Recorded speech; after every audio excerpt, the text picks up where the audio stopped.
sheep. I want 2 sheep. Yes? Oh, okay. It just does that whenever you large it. Like my wiener. We're here. Yeah, like my wiener. It's here. Like my wiener. It's here. Oh. And it's powered by the Epic Games Store. Where we dropping, boys? Welcome to the Tunes in Town.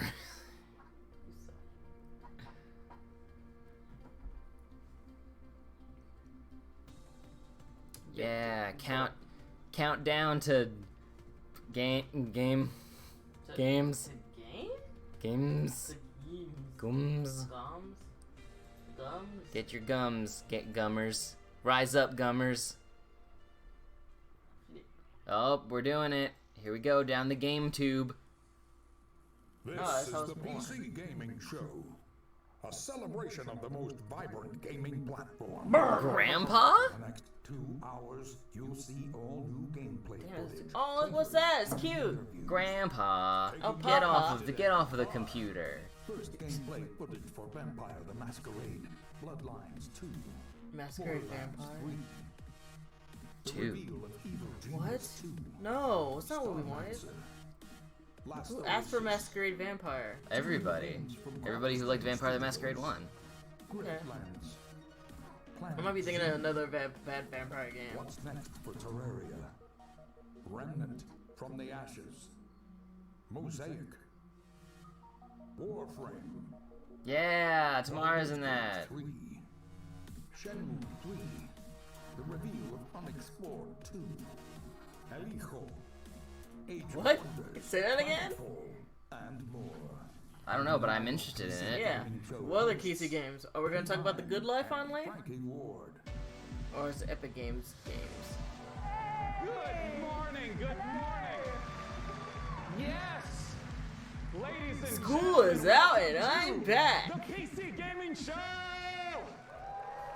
Yeah, yes. Welcome all 30 of you. We're so happy you're here today. We have a great show for you lined up. We got 30 games that we're going to be showing off. 30. Some In of them 2 hours? will be updates to Is it 2 existing hours long? franchises This thing is and 2 hours titles. long. Others will be I didn't know it was 2 hours long. They just said it was 2 hours. Y'all ready? I don't listen to this man. Look at him. That's what Grandpa was talking I about. don't listen to Grandpa either. And that's why you're Their behind. support, this event would not happen each year. So thank you so much. Thanks to you for coming out. It's 10 a.m. in Los Angeles. Happy Monday, everyone. Best day of the week. Hello to all of you up in the balcony, and of about course, right. thanks to you. I refuse to believe there's a tuning in balcony live in this from shed. all over the internet, YouTube, Twitch, Twitter, Facebook, wherever you're tuning in from. Hello. We're happy to have you. My name is Dave. I'm one of your hosts for this event. Joining me is the fantastic Frankie Ward. Hello! Oh, thank you very much. Thank you, Sean. Our new vice principal. Now, for you guys at home, for the first time, whatever platform you're watching on, we are going to be pulling your clever comments. Just remember that. I said clever comments. Oh, okay. Oh, okay. Maybe I'll learn something.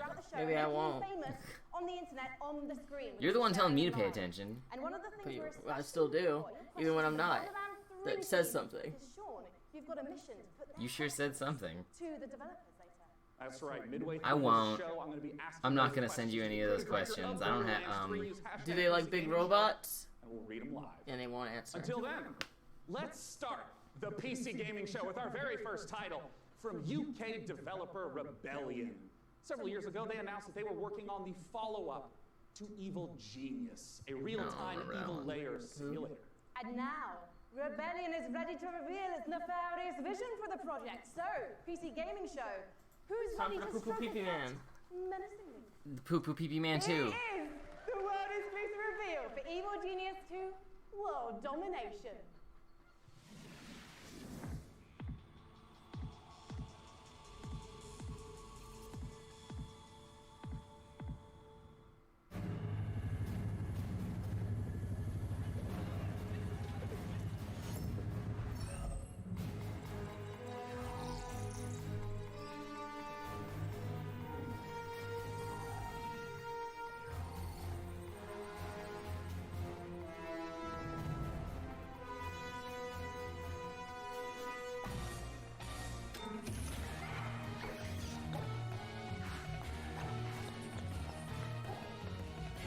Yeah? Yeah?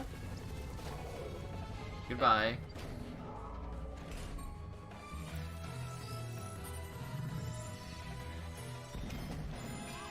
Your wig snatched.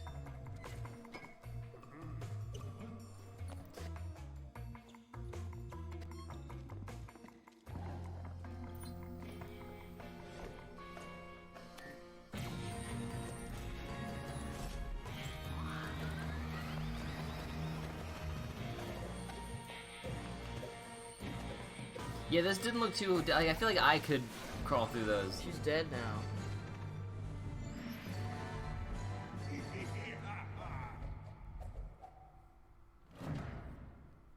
World domination. Like, do you play as a villain? Yes. Okay, cool. Oh, that'll be fun. Vampire the Masquerade Bloodlines 2 is the successor to one of the most beloved RPGs ever. And with me to talk about it, I have Brian Mitsoda and Cara Ellison from Hardsuit Labs. Now, Brian... Y'all look like you make Vampire the Masquerade, so that's good.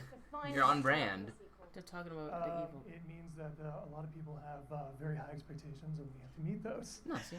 Vampire the Masquerade. Well, let's take a look at whether you are going to meet them, because we He are looks going like to his see favorite elements character of is the world's Dante. first gameplay footage.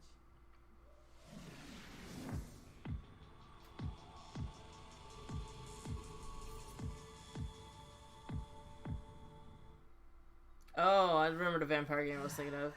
Countdown Vampire. Oh, no, this is like a... I do remember this game now. I think I watched someone play it before. Forever ago. You're obviously new to this whole existence, but truth is, most of you types won't even make it a whole year. We have one rule. You don't break the masquerade.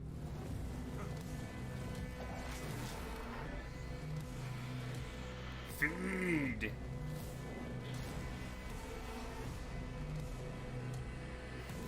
Own the night. The city. We're all fighting over scraps here. Welcome to the first day of the rest of your death. Having fun yet? Wamp. Wamp the mamp.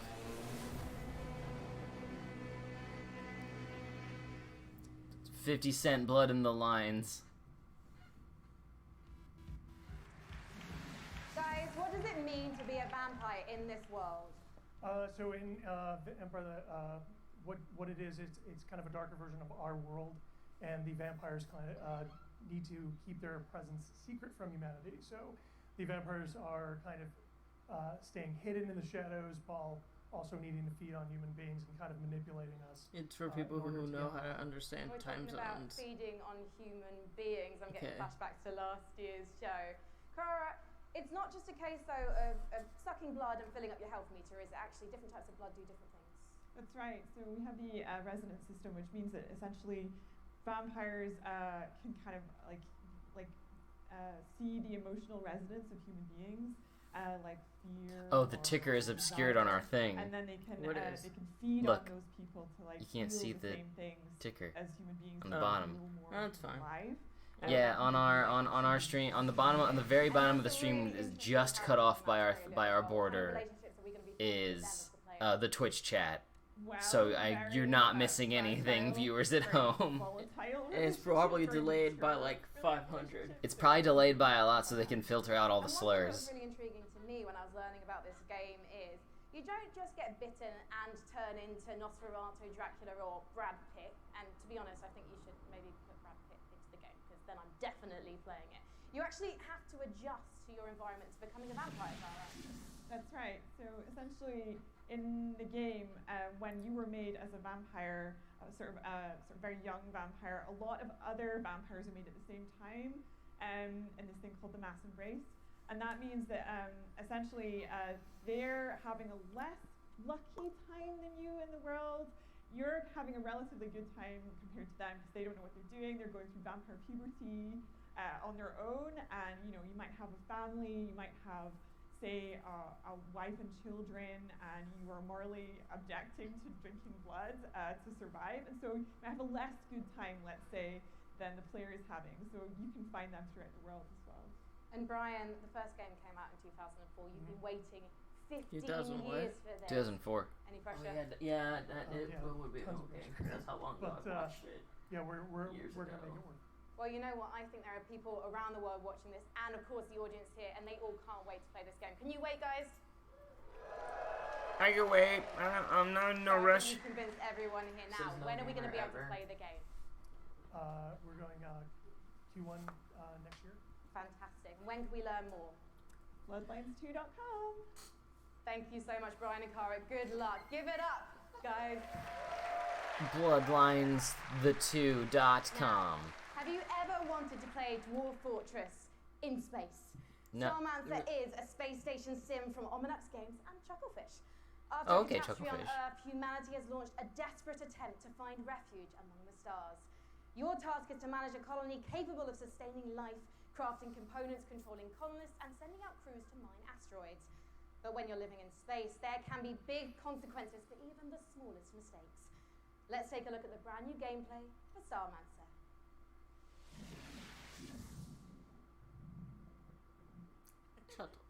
Chunkle. Chunklefish is my friend.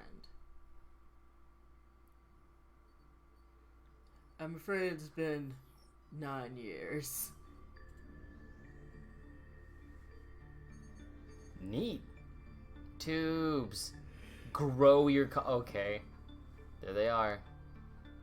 All the tube folks. And then you have to find an alien. Probably. There's probably like random events of an alien monster is breached. Go get them before they murder everything. Okay, that's kind of cute. Make friends.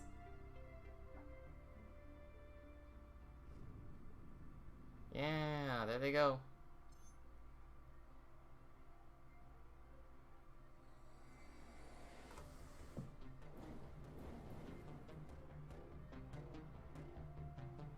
What heck, what you do?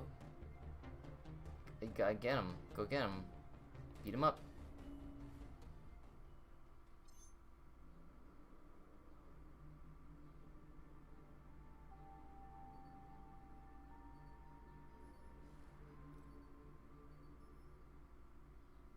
Starm answer. Hello, it's me, Starm answer. Oh. And now Vampire Masquerade, they you each says past, independently run their own they let you studio. customize your Let's welcome pronouns to and the stuff. stage from Hooray! John Rep. Gibson and from Eat Warren Banner. eat shit, Please CD sing it. Projekt Red. Hey, Sean. Now I understand. Both you started as modders, working independently, and running your own studio. Talk to me about the collaboration that you started together. Yeah, Steve. So we've known the Torn Banner guys for a long time, even giving them some advice when they were modders, going commercial, helping them not make the mistakes that we made. And we've been friends, and we've always wanted to work together.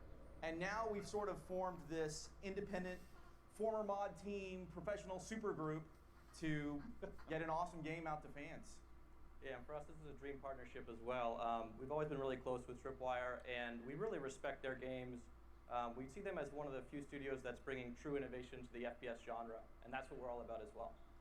Well, let's take a look at this upcoming collaboration between Torn Banner and Tripwire.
I can never tell these games apart. Yeah. It's just like, oh, cool, knights, and you fight them, and that looks mean. Oh, talk to me about Chivalry 2, Steve. Well, Chivalry 2 So is it's like, bringing players oh, to their you should favorite talk medieval to game. game about it, me. And our Oh. objective does that by having players complete medieval Don't eat objectives like me! sieging Don't eat me, we have to castles, do the raiding show! villages, And Let me consume. and yeah, you're not just And going never and left standing in my an area and then a bar fills up. You're, like you said, burning houses, tickles. killing peasants. Oh yeah, you said your kneecap is yeah. a tickle spot. Yeah, cut Playing it as out. peasants, getting killed. it's really about Oh, letting your the player thighs. experience every iconic moment of the era. And on top of that, we've this time around we've increased the player count scale to about 2.5 times what the previous game was, 64 players. And People on top of that, always. increased I was like, "What's your added favorite forces, Chivalry cast?" And I was which like, "Night." really Oh, allows y'all you are to so sell on boring. the game and I bring mean, the experiences other like 3 are the just Battle of the like Bastards from- not night, but other Or thing. last season. Archer Just Battle of the second. Bastards is going to be in the game. Yes. All right, so I want to ask about the swordplay. Oh, and now it's element to Archer. Chivalry 2. I mean, I know it's a really critical Damn, they're element. neck and neck. Yeah, and this So time around, exciting, it's so completely enthralling. revamped, and we I'm really enthralled feel and like what we're doing excited here is at the bringing same true time. in every sense. I'm excited. We've attempted to completely revamp the combat, movement, and animation systems so that every swing, every action of the combat feels readable and fair, and also has the satisfaction of and the weight that you would expect when two medieval knights in full armor are clashing. Yeah, and it's very, very fluid and much more accessible than the previous game. And it's, you know, the pace is so much quicker. It was what I really enjoy when I'm playing it. Yeah, and I wanted to ask about the fluidity, because in a lot of melee combat games, you hit a button and there's like a full animation swing and then you sort of reset. So it's kind of these discrete, chunky times. I understand that in Chivalry 2, the swordplay operates differently than that. Yeah, we kind of think of it like when you're swimming, where you're kind of constantly using both arms at the same time. And Yeah. a core part of our focus this time around has been making it so that players can fight multiple opponents at the same time. Like 1-on-3, 1-on-4 situation. Exactly, because that's fundamentally part of the becoming the ultimate warrior fantasy. Right. And Deodoo. Well, I mean, I do have to ask. We're talking about swordplay and mastery, Yeah? but That's what he did. the original Chivalries, I mean, it's kind of like silly fun. Like, how do you balance the mastery with the fun? Did you just say silly yeah, our goal fun? has always Yeah. been to make it so that players I can don't- take the game as I didn't get seriously any of that from that and also trailer, as silly as they but want to. teach their own, I guess. We know that probably about half our audience plays the game drunk, and we love that. At least half. Yeah. That's an important metric to track. And the game has a huge influence from Monty Python as well. Yeah, I see a little bit in chat. Sounds like, is anyone else taking the finals right now? The game No. is genuinely hilarious. As an example, you can beat a man with a chicken while quoting Shakespeare. Like, so, like, picking up a chicken is a Yeah, weapon. physically That's a clubbing mechanic. him. What did he say? that's You beat a excellent. Well, man I mean, with I a have to chicken ask, speaking when can Shakespeare. people get their hands on Chivalry? Why? Why Chivalry would you 2 hurt is the coming chicken that out, way? I don't fucking early know. 2020, Beat a man with a chicken. and He it's didn't say it was coming, dead, and he first didn't say it was Epic alive. Games So I know this is happening live, but is there any way I can fast forward? yeah. It's Chivalry 2. Can I just speed up time? I mean, I guess sleep. We are just getting started here at the PC Gaming Show. Let's take a look at what's coming up next. You're watching the PC Gaming Show. Coming up, Is there a break thing? in Why the is world for wildlife in Planet Zoo. From the creators of Darksiders. How is that dragon Rising from the flying? Ashes, Don't worry about it. Baldur's Gate 3, and more trailers, interviews, and gameplay footage.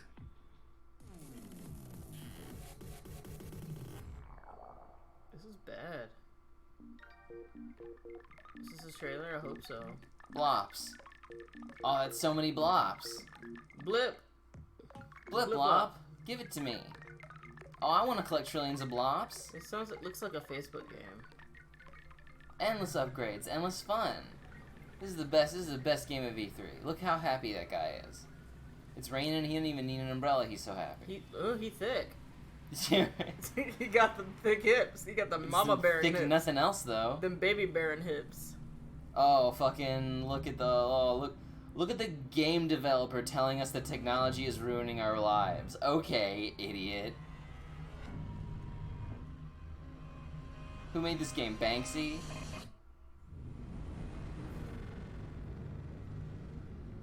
Blah blah blah. Technology is evil. Ben Franklin is a witch. Ooh woo. Or Thomas Edison. And Blip Blop is real.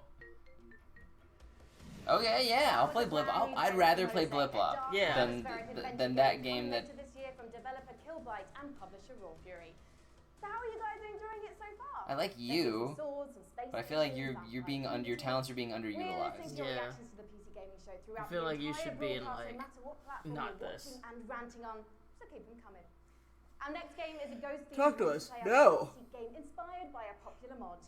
Charge up your proton packs and get ready for Midnight Ghost Hunt. Is this just a legally distinct, non-copyright Ghostbusters? Let's see. I hope so. Coffee stain. Any ghost hunting game not touched by Dan Aykroyd sounds great to me. There he goes. Lamp. Gat. Is this Geist? You ever just die and become a lamp? Yes, every day. It's called association. Well, they're coming to get you.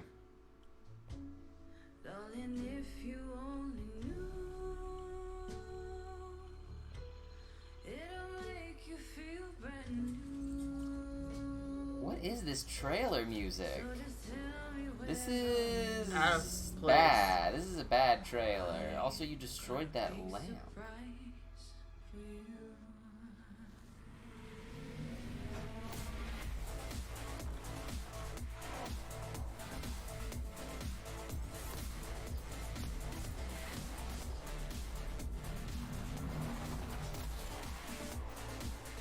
Oh, there's a team with. Oh, you could one person be the ghost and others. Oh, I see. And Oh, it's like that game. It's like Item Hunt. I think so. I think that's what the mod it was, because she said it was based off of a mod. It's probably a mod of that Item Hunt game where you become an object and have to hide. Yeah. Oh, I know exactly what that is. Yeah, Rooster Teeth played it a lot. Yeah, it was my favorite one. Yeah? Satan? The devil? Yeah. I think I'm thinking about that playthrough, and I think it was so funny because one of them was a banana. Yeah. And it was just, he could have got it and then he moved. Dynamic one-man team. Creative director, programmer, designer, it's Sam Malone! Did you also edit that trailer? Sam, please tell us what is going on in that. Bananas. What is Midnight Ghost Hunt all about? So, Midnight Ghost Hunt is a multiplayer ghost hunting hide-and-seek game. You can play either as ghosts or ghost hunters, like a 4v4 format. I see. The ghosts can hide inside average everyday objects around the haunted house. The goal is to look like harmless furniture, but on the inside, they're not so harmless ghosts as you saw. Yeah, and if I'm understanding correctly, it's not about hiding as a lamp to try to assault and take out a hunter. It's actually, you would do that so that way you can keep running G-Fort, away. you missed Exactly. So the nothing. main You objective missed of the Vampire the Ghosts is to try to Masquerade, stay you as missed blind as you can. So Chivalry time runs trailer, out which until is the clock just strikes midnight. White Knight, Midnight being literally kind of what, like, hour of the white ghosts, medieval basically. bullshit They fighting can with fight swords. back if they like, but in general, And like if quote they unquote wanna try to historical hide, but if realism, there's a hunter hyperviolence coming when off it's by probably himself, not. he can quickly just hit him in the back of the head and knock him out real quick, and he has less hunters to deal with at that point. See. Well, what's the identity of the hunters? I mean, we've And seen there's a hunters hide and flying seek all over ghost the place. game. What are the hunters? This dude single-handedly turned prop hunt into a ghost hunting game, multiplayer game. So They're sort of trying to figure out where Props. the ghosts are hiding because it's not really obvious. there was some teaser trailer for a game called Mosaic where it just looked like it wanted to make you feel bad for having a cell phone. These ghosts are hiding, basically. So I guess it's just like Banksy the game. There's ragdolls flying everywhere, and they have that cannon to really try to smash the ghosts into pieces. So those are kind of the two aspects of the ghosts. I see. Well, talk to me a little bit about the inspiration for Midnight Ghost Hunt. I understand it's based on Gary's mod called Prop Hunt. Right. So that's definitely a big inspiration, but the big twist for us is that the props fight back. You saw the furniture, they hurl themselves at you, they knock you out, they send you flying. So it kind of almost becomes like this action hide-and-seek sort of mashup. You have a reason to be a little bit afraid I of could kill the man. the things that you're hunting. So that changes up the dynamic a good amount.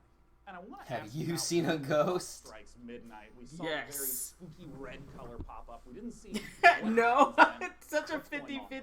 So midnight, if even Shun the non-believers. minutes into the match, then More you get people this believe in ominous ghosts than red you butterfly think. chime across the map. All the lights will actually I flicker believe in out, it'll ghosts. get really dark and scary. Dad and say all the ghosts were that destroyed everyone in the actually house, return including my dad, as has vengeful seen spirits thought they that are saw a lot more Wyatt in powerful his than favorite before, they glow place. very glowing red. So at this point, For the past tables like couple return. days, and it was like it's always at weird They just need to times, try to work together to, like stay in the alive long day. enough It's to not keep like it at night. It's like 4 minutes or something. maybe in like the Usually the ghosts afternoons and win shit. when it gets to Well, I mean, if midnight. it's his favorite place, their brains are probably subconsciously wired to expect him there. Right. Yeah. The hunters are doing whatever True. they can to try to prevent midnight Could from be a ghost. occurring by destroying all They think it's his ghost. I'm like, and they're like, yeah, he's haunted the When place. can people get the Little chance gay to gremlin. try out Midnight Ghost Hunt? So we'll be running an alpha event later in the summer. You can sign up at midnightghosthunt.com. I'd also like to Please give don't a shout draw out on to me. our Discord. Draw on me. Discord.gg/. Why would I erase the Midnight Ghost canvas? Hunt. Later in the summer, we'll be giving out keys on our Discord Now I'm as well offended. as on our main website. You'll Wonderful. never get Ladies and drawn on. gentlemen, Sam Malone from Vaulted Sky Games. I'm more of a perfect canvas than your pasty squid. How dare. For our Do next you want a title, bunny on your we got Frankie thigh? up in the No. balcony, and if I Then understand correctly, Frankie, shush. this is a sequel. You do understand correctly, Sean, yes. It's a big sequel to a small indie game. If I understand it, Unexplored 2 is a procedural these adventure, a roguelike are video that challenges games. you to fight, to be clever, and to solve its mysteries. Explore a beautiful world, engage with its creatures, and befriend its people. Search for magic lakes and ancient statues until you die. And die again. This is Unexplored 2.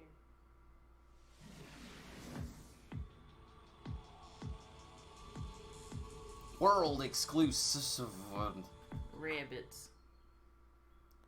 Big Sugar. Oh, that's my rap name. Oh, hello.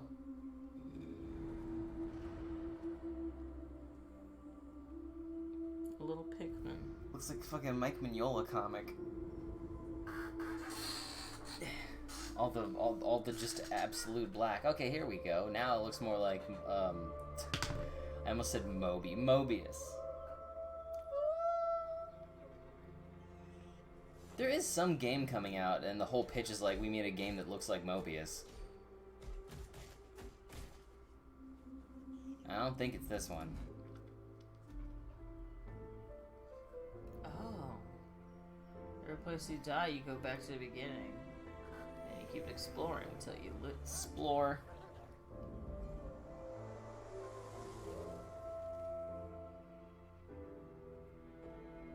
Ugh.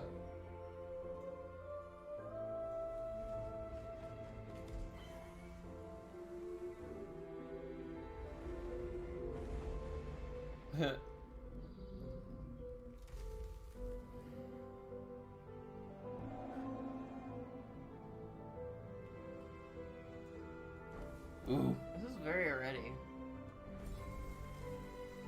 Gary Eddie. About the small girl. Oh, yeah.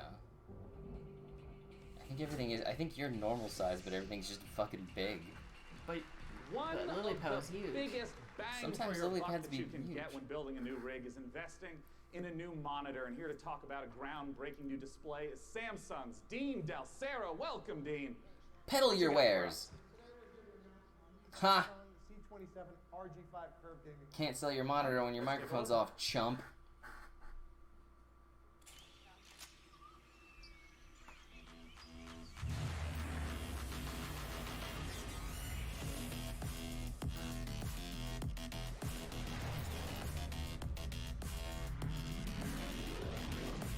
So like the frame rate or some shit? Who can say? The numbers are getting bigger, and that's what matters. Take a Oh, shot. Hey kids, you like curves? Yeah.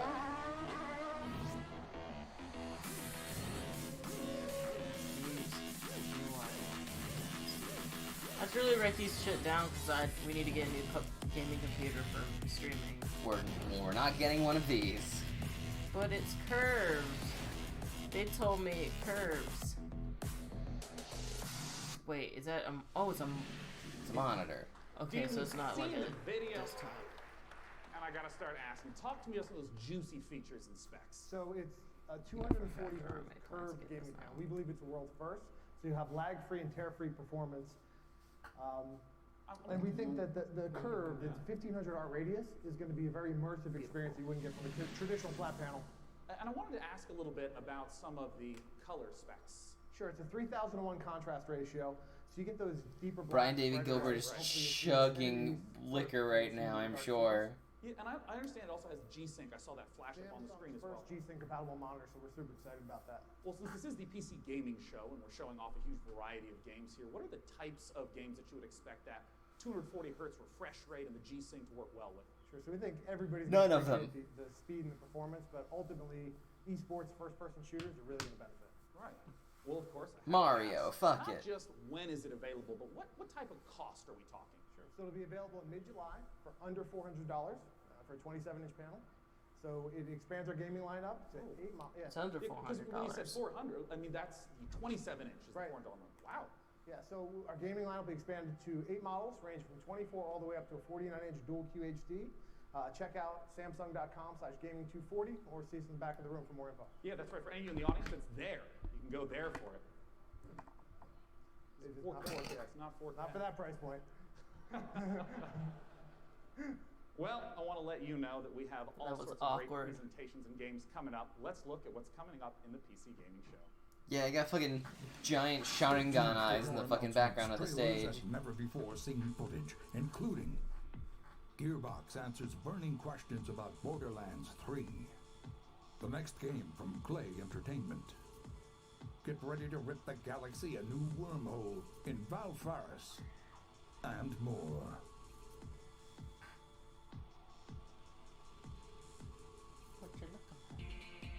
Nothing. I'm watching and now the PC Gaming Show presents What's Next from Funcom.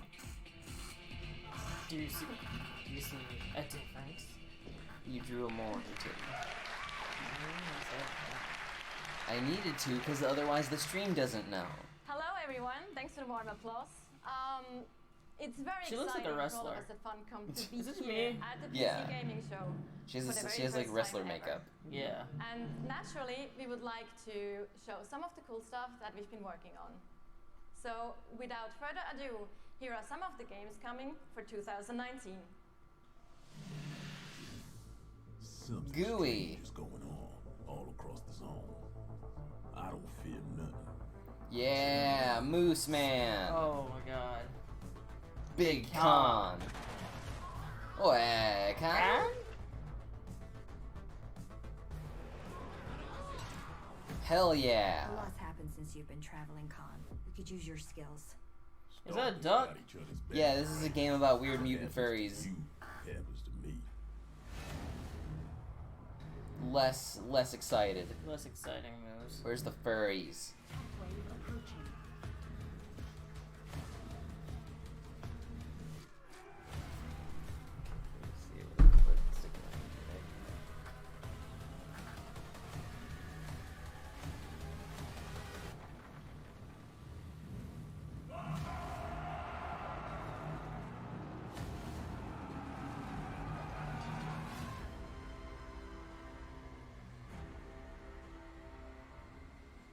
Halloween just comes out. Ooh.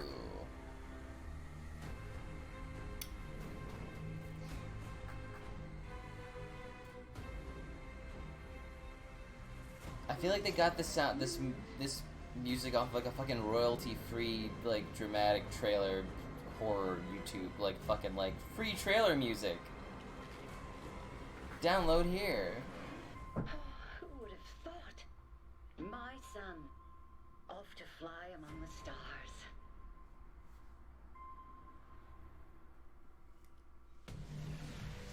Please welcome to the stage, founder and director of Mighty Kingdom, Philip Mays.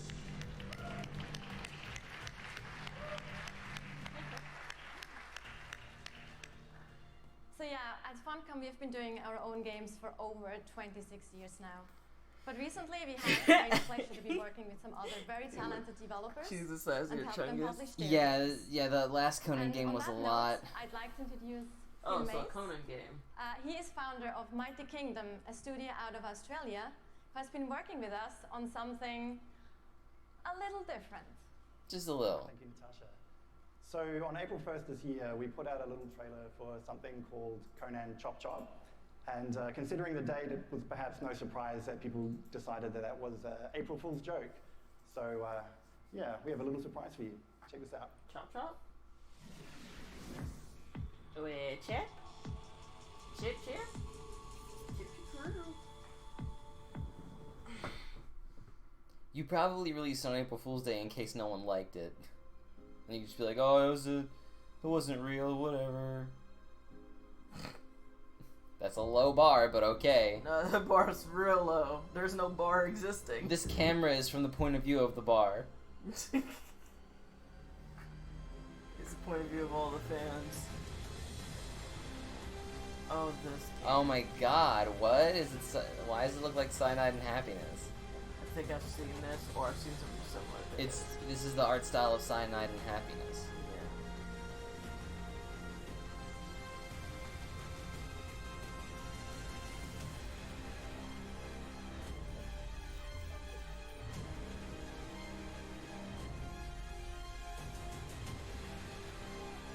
Oh yeah, in order of a stick. You know for a fact they nitpicked the raving reviews.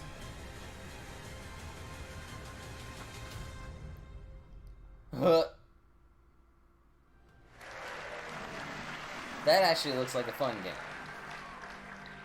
So there you have it. You Conan got a Chop low Chop, bar. It's a roguelike It's not hard to make action-adventure a fun game. It's very real, and it's coming to PC, Xbox Yeah, it is. One, PlayStation 4, Making and game Nintendo period is Switch hard. on September It is 3rd hard. this year. It's 2019. We also have a playable version here at E3 at our demo room, so if you want to give Is it an Stick Figure narcissistic Conan way? a try, then Or please is it don't it's not hesitate to hard? drop by. Thank you. Because I know. Thank you so much. Have a concept for a game. That's not gonna be easy. Last And I'll Oasis never make is it. a nomadic survival game set in a post-apocalyptic future where the Earth has stopped rotating. The last humans need to outrun the blazing sun in massive open-world environments. Good times. But cheer up, sunshine. This is one of the most original-looking multiplayers we've seen, with interesting ideas underneath. I'll be the Players judge with of that. mechanics and some truly incredible death machines. Coming to early access on Steam on July 15th. Let's take a trip to the Last Oasis. Last Roses? My tribe built wooden legs to lift us over the burning sun. The last racist? Ugh, if only. He'd be dead by now if he was the last.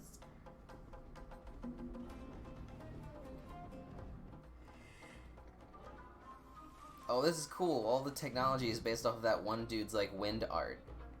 You ever see those? Mm-hmm. He builds like weird walkers made out of wood that are powered by like the wind, and they just walk across the beach.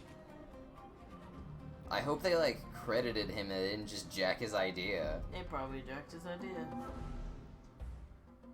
Cause that like it's so obviously inspired by that dude.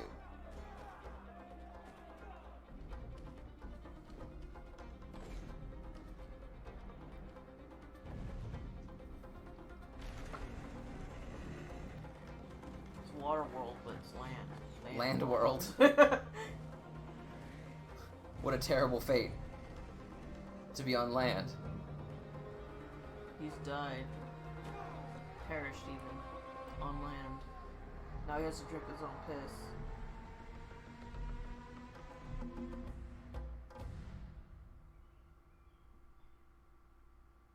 That was anticlimactic.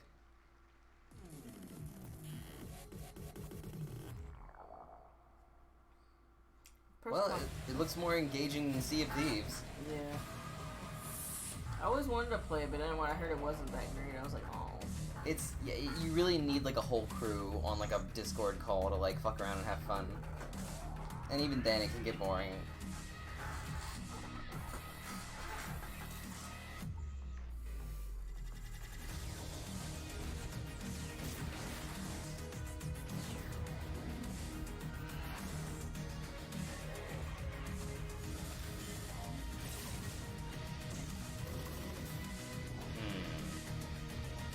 Penguin. Said penguin.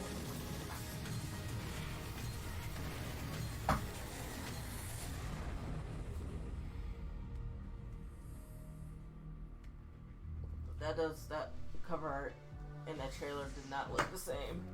Yeah, I mean, no singular object in that game looked the same from the other one. It was a mishmash of weird imagery and like themes. The game director Leonard Sass and principal gameplay developer Which can be fun, but that didn't grab me for whatever reason. I think it's the way it was presented. So, Leonard, just give us the gist of what Age of Wonders Planetfall is all about. What is it? Age of Wonders is a turn-based strategy game where you play as one of the survivors of a shattered galactic empire. At the start of the game, you choose or create your own faction. Yeah. They include the Vanguard Expeditionary Forces, who are in cryosleep when everything went to hell. There's scavenging cyborgs, or the Amazon bioengineers who ride dinosaurs into battle. You know, I want to ask, because there's a pretty broad range of 4X strategy games, to give a sense of what the gameplay is, I just want to start from the beginning of a game. What happens when you first land on the planet? Well, each race has their own spaceship. The spaceship comes down onto the planet. The planet is where the entire game takes place. And that spaceship will then transform into your capital colony, where your entire empire begins, your sort of attempt to take over the world. Around you, you've got a number of sectors, and each of these sectors has a little story, well, not most of them. So maybe you'll find a genetics lab which is still full of horrible mutant creatures, an entertainment complex overrun by horrible robot monsters, a temple with holes in the sky and horrible demons who can't get you. And I did see in the trailer dinosaurs with lasers. Go away. Dinosaurs with lasers. Perfect. Go somewhere. Chill the fuck out, man. No cats with lasers. I'm so sorry to disappoint all of you. No cats with lasers. You have to settle with dinosaurs. You know, I saw the expansive tech tree show up in the game briefly, and I know that growing resources and tech is a huge part of strategy. Also, it's right. too So damn part of early these for you tech to do trees this come from your active. It's origin like 10 race. in the They morning sort of or represent the past of where you came from. They include new units, new modules for your units, like jetpacks for your troopers, orbital laser cannons you can launch from space, social doctrines, not all about war. And then the second part of your tech tree comes from your secret technology, and that's all about the future of your faction. So you can create like a combination between man and machine or man and computers. Yeah. Others include doomsday technologies that allows you to infect the entire population with alien brain-eating parasites, or win the game by splitting space-time. I love how many details you're giving me of the horrors that await on the planet. The future is not a pretty place. Well, I want to ask about some of the combat that we saw, because in a lot of strategy games, the combat can be very brief. It just, you know, shows two armies pinging off each other. But I understand that the tactical layer is quite rich. Right, so when combat starts, you'll see, like on the world map, maybe like a little sort of space lab or something like that. Literally falling asleep from this presentation. Oh my god. You will be inside the lab. You'll see all the pipes right all the flowing around. All of your units, which you've been putting together and built, are now deployed in turn-based combat. You can move into cover, use your abilities, shoot laser cannons. Maybe you've chosen advanced. You've got like a bunch of space dwarves in little metal suits that dig holes in the ground, like shoot from the holes. He's trying so hard. Sort of horrible alien bug monsters. They run forwards and slash people and puke acid on them. That kind of thing. I mean, how long do some of these battles wind up lasting? It depends. A short battle can be maybe 2 or 3 minutes, but at the end of the game, you know, you've got a massive siege with like 20 units on your side, 20 units on their side. You've got orbital cannons blasting holes in the world, and that can maybe take 30 minutes.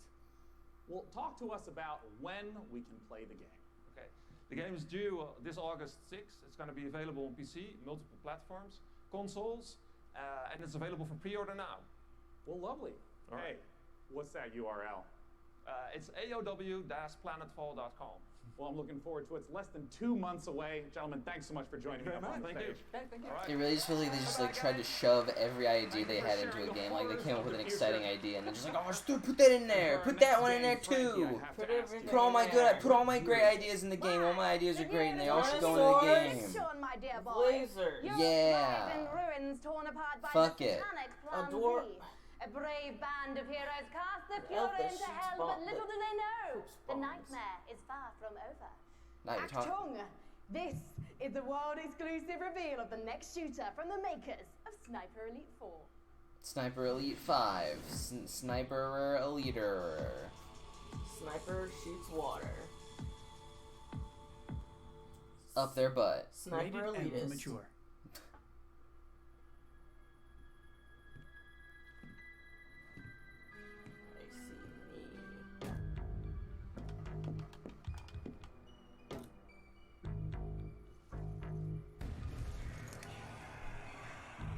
Yeah?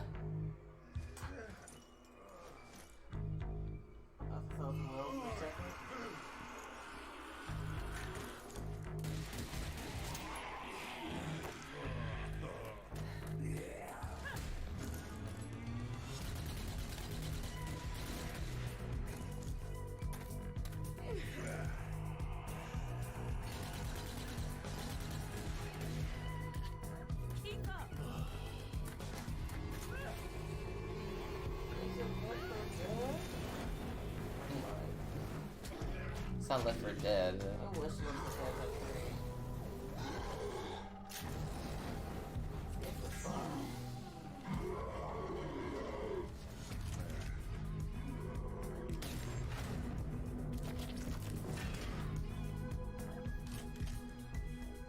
Fucking everyone loves zombies. Zombies, Zambos. Everybody loves Mortal Kombat Zambos. Zambos, Sniper Elite, Mortal Kombat Zambo. Left for zombie, Mortal Kombat, Nether Zombie Realm, Mortal Zombie. Left for Sniper. Elite. Whoa.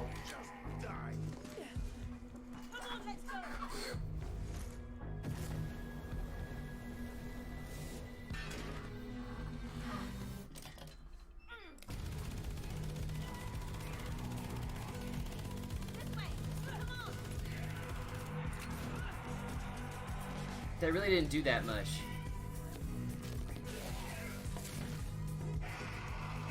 It only stopped one of them? What was the point of that?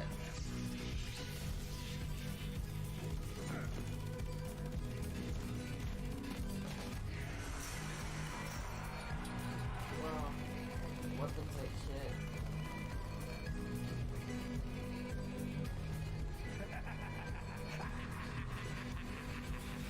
Zombie Hitler.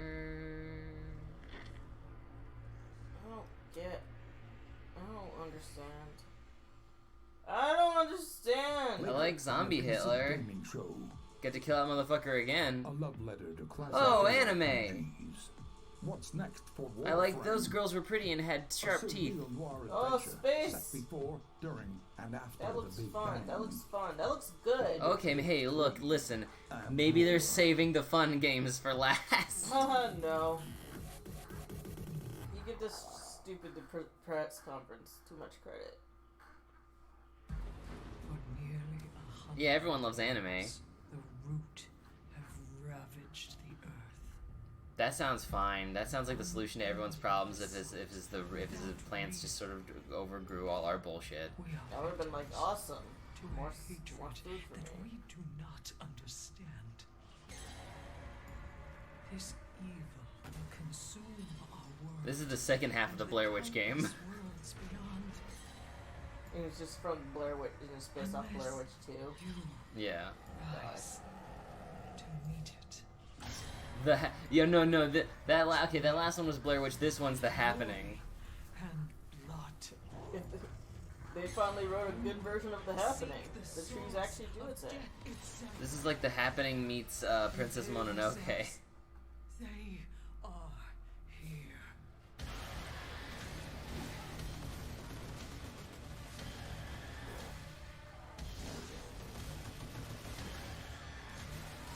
Eat shit, I guess.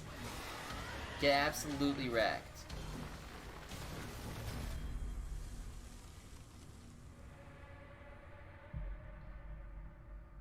Yeah.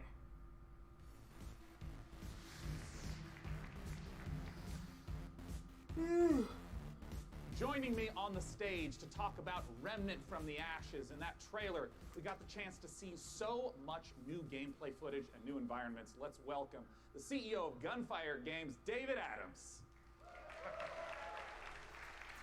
You have two So first David, I names, want to sir. ask right away, for those who are unfamiliar with Remnant from the Ashes, what kind of game is it? Swear I heard So the name Remnant's David a and co-op Adam action in the shooter same name, set on but an reverse. apocalyptic Earth across Adam a bunch of Davids, different David Adams. And I mean, in that What is trailer, the we true got the name? chance to see a huge L. variety of different environments. Like, what are these different places? Who's the player? in Nice, I the story? see. So as a I player, see you're you on in, sort of an fucking- Odyssey-like what's his quest name? to save the world, Definitely. You and we really die. wanted to have a bunch of different cool locales that you Spoilers. go to experience a bunch of different stuff. And you start on Earth, but it rapidly changes very quickly as you get into the game. And one thing that we've talked about before is that replayability is a huge focus of the game, that you could play through it 10 times and still be seeing new bosses, new monsters, new locations. How exactly does that work? Yeah, I think one of the coolest features of the game is the Can dynamic watch generation Mosaic system. has my So we interest. generate the maps, the enemies, the quests. You've probably NPCs, seen a game similar to bosses, that, everything. sir. You built those all by hand, right? Yeah, it's all hand scripted, but the system takes all the pieces and stitches it together. So you might play the game and come into work and say, hey, I talked to a giant tree and fought a dragon boss, and I'll be like, I met a guy in a helicopter, and a guy in a helicopter, and killed a tree ant. And we'd have completely different experiences And playing the same You game. both And killed you a just have to tree. keep going through and eventually Killed explore Groot, what all the basically. You possibilities killed are. his family. Yeah, you can play the He'll game over and remember over again that. to see the stuff. You can Groot jump will into remember world this, to which experience I'm the sure was a content prompt in that world. bad That's the best part Telltale of the game. Jumping in and seeing what you get. Well, I want to ask It was, about actually. loot. Because, understand a big I think part there of was a the game. joke where it How does says function it says alongside I am this Groot. ever- Yeah, instead of Groot. Oh, remember this is just I am The game Groot. is all legendary items, and it's tied into the rank. In that game, they gave Rocket a love interest. Or meet an NPC or Chris a Pratt. cool unique side quest. It was a it otter. generally coincides with a cool And I was unique like, item. It might I was be a like, boss oh, weapon it's an or a magic weapon otter. or armor. That's So cute. if you That play is the game, cute. you get all I forget what her completely name different was. things. You'll have different She equipment was than I really have. cute. And in They the both trailer, I also tried saw that there escape were 3 where people they were walking like through these. You mentioned being the co-op experimented on, but experience. she How does didn't make it co-op out. But if function? you So the game is full co-op. But there's like a thing where you like, if you could bring one person back, who would it be? And it's like all the people that care about, like, it's there's a huge advantage to bringing your friends. Nebula for Gamora. Fight It off different events, or was just generally progress through the world. Yeah, well, I mean, as a big Drax's fan of daughter Bloodborne for and Dark another Souls, one. really looking forward to Remnant from the Ashes. It was What's the Rocket's love release date? Where can interest, people go for more and it was So Remnant's coming out August 20th on Peter's mom. PC and Xbox. Yeah, Lila, that's her and if you name. Pre-order the game Yeah, now, you and can Peter's actually get in mom. early and start playing the game. Peter. And I'm like, I'm not gonna bring back Awesome. Peter's Ladies and mom. gentlemen, That's David not what I'm Adams gonna from do. Gunfire What I Games. would do, Thanks for I'd talking just to bring us about back Remnant. Rocket's love interest because he had. And as we mentioned earlier, keep those I like questions Rocket coming. more. I will be I feel like he asking needs a love on interest to stage keep the him He's a busy. single dad. Yeah, give him a wife.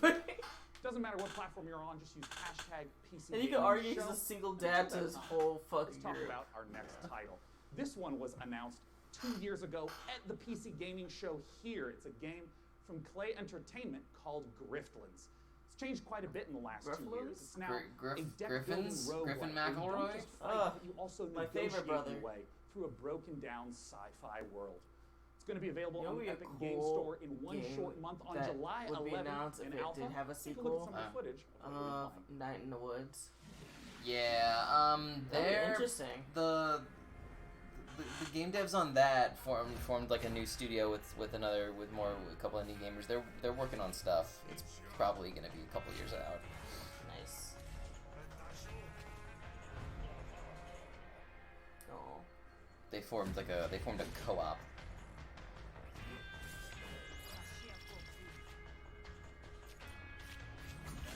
It's a card game. I don't care about card games.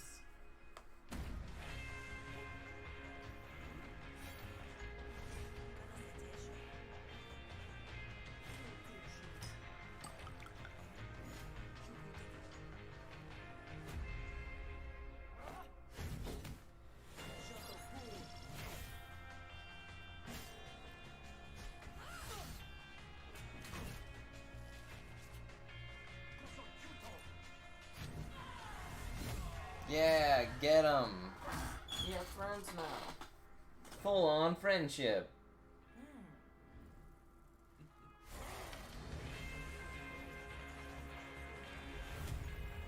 Griftlands.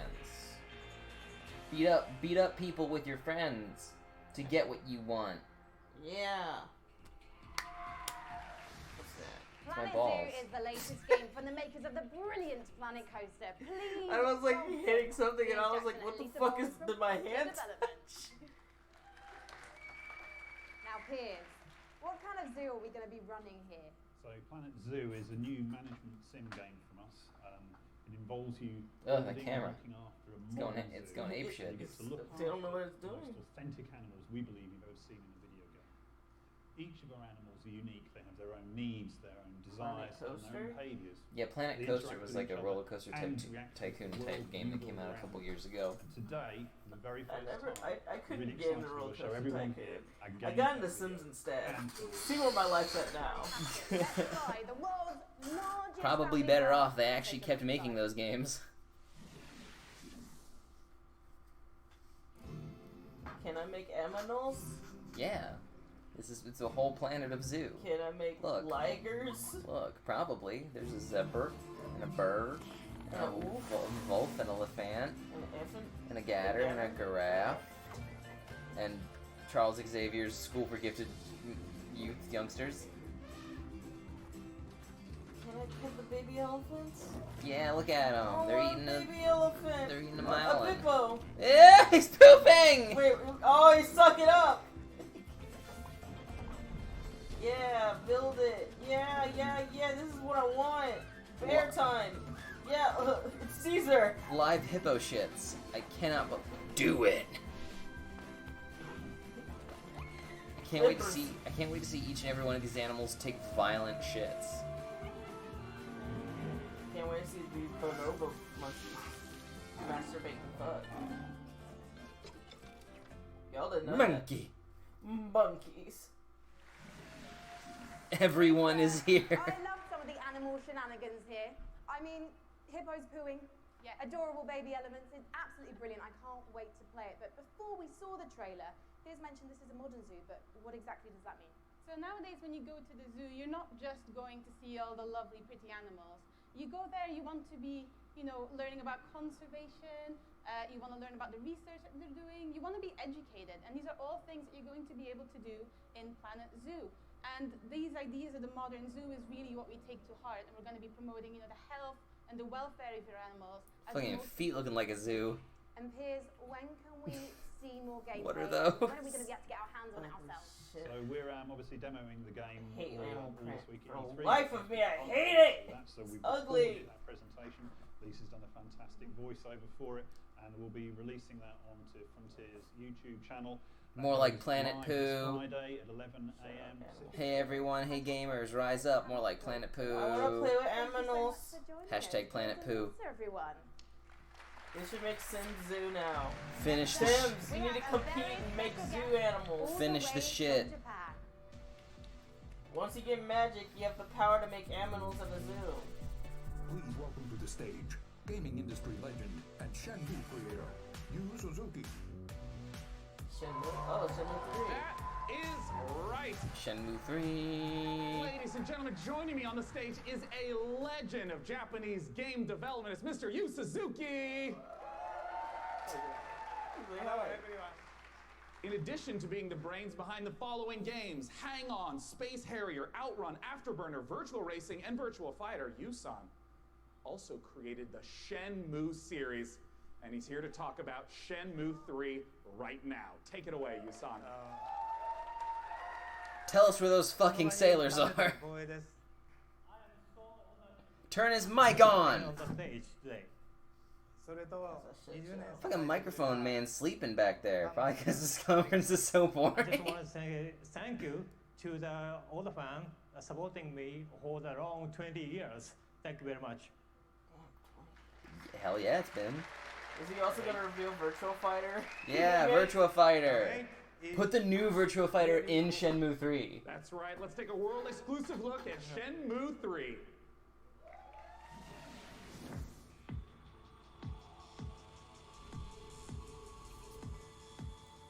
I remember the dub of this is so bad. Honestly, I don't think your kung fu is strong enough. Oh. Grandmaster, No, I love it. No way. It's a Gundam. A long time ago. They did it bad on purpose this time. It's fine. But humans are interested in creatures. They practiced in secret, away from prying eyes, and became stronger.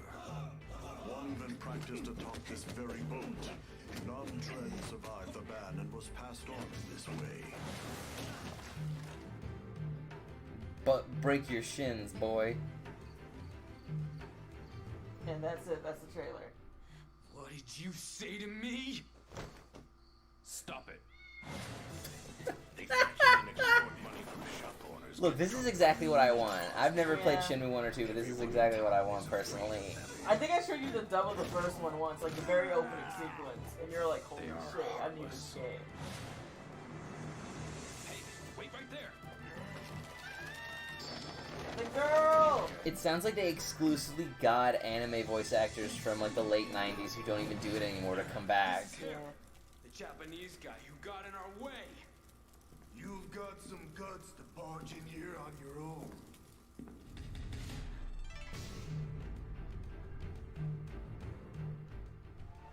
Yeah. So many people have been waiting for Shenmue 3. I would like to once again thank you so much. Thank you, Yu-san, for joining us today. Thank you. Cheers. Thank you, everyone. Thank you. Cheers for... You got alcohol? What are you cheering for? Now our next title is near and dear to my childhood heart. It's based upon a game I grew up playing called Heroes of Might and Magic 2. Let's take a look at an upcoming collaboration between Coffee Stain Studios and Lava Potion. Video game, like, studio names are always more interesting and inventive sounding than the names of all their fucking games that they make. Yeah. So Coffee Stain Studio presents... Coffee Stain. Magic, the game. Magic Wizard, the game 5. It's Realm of Reckoning. Realm of Weed. Wiz Khalifa's Realm of Weed. He's wheezing.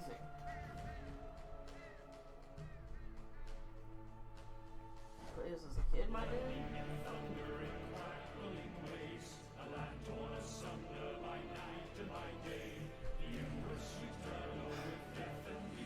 It just makes me want to play Final Fantasy 14.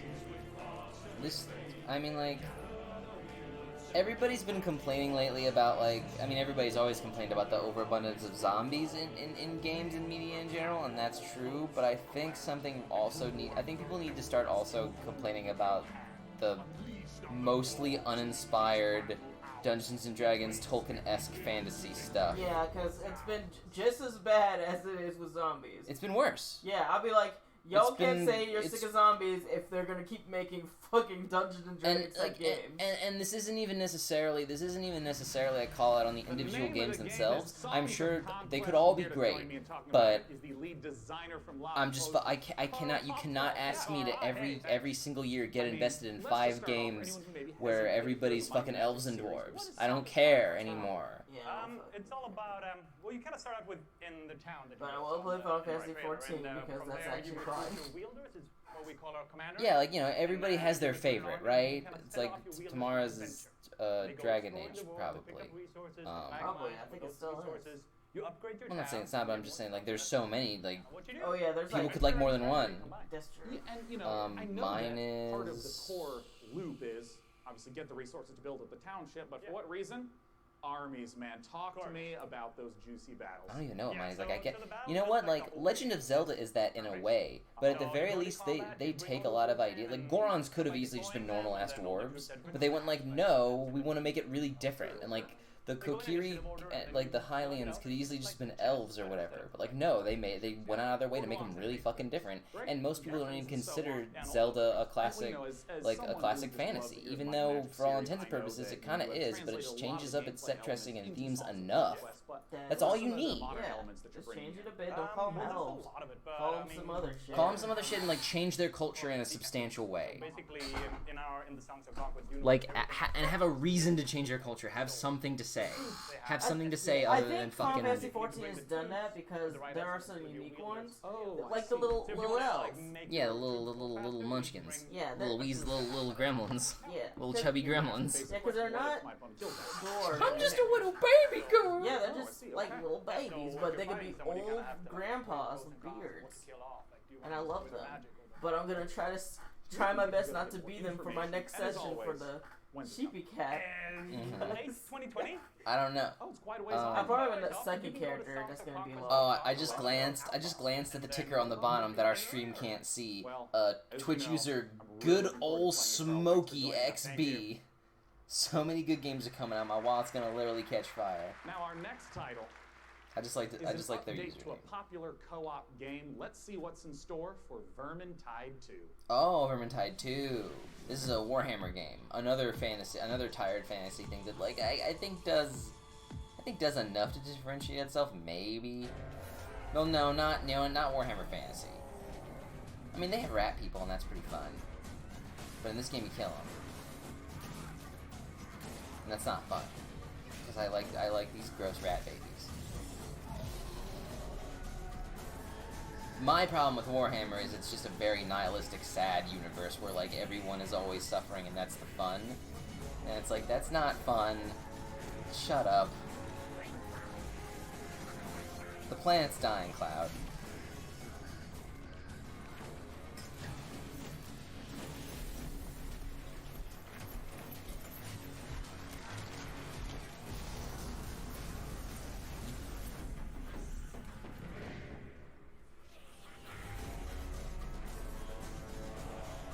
Versus. I guess you can play. I guess you can play as the vermin now. Okay, never mind. I'm invested because now I can be Rat Baby. PvP mode coming to Vermintide 2. which turns the Warhammer Fantasy cooperative game into something even more brutally competitive. It looks deliciously vile, and surely dismembering Skaven is so much more satisfying when you know you're going ham on a fellow player. Don't say going ham, please. Little baby ratchets behind their computer screen. You can sign up now for the Vermintide 2. In that brief moment, she was like, what am I being paid to say? She's like, hold on a second. Why am I here? In Per Aspera, you're I've made a few mistakes. orbiting Mars. Mistakes whose were made. ultimate purpose is to terraform the planet, starting from a single drone in your landing site and turning the planet into a flourishing home for humanity. Courtesy of developer Talon Industries and publisher Raw Fury, here's a first ever look at Per Aspera. Per Aspera the Aspera. As we all know, reaching the Red Planet was not humanity's greatest achievement. Transferring the complexity of the human mind to machines was. So they can succeed where we fail. So they can build us a home. Remember the hex code for distant, dusty Lou's brain is ba ba ba. Yeah, I knew that. I knew that day white thing. I think I told you that. and begins their mission. You okay? No. You want some water? Are you with us? Of course, I'm with you, Houston.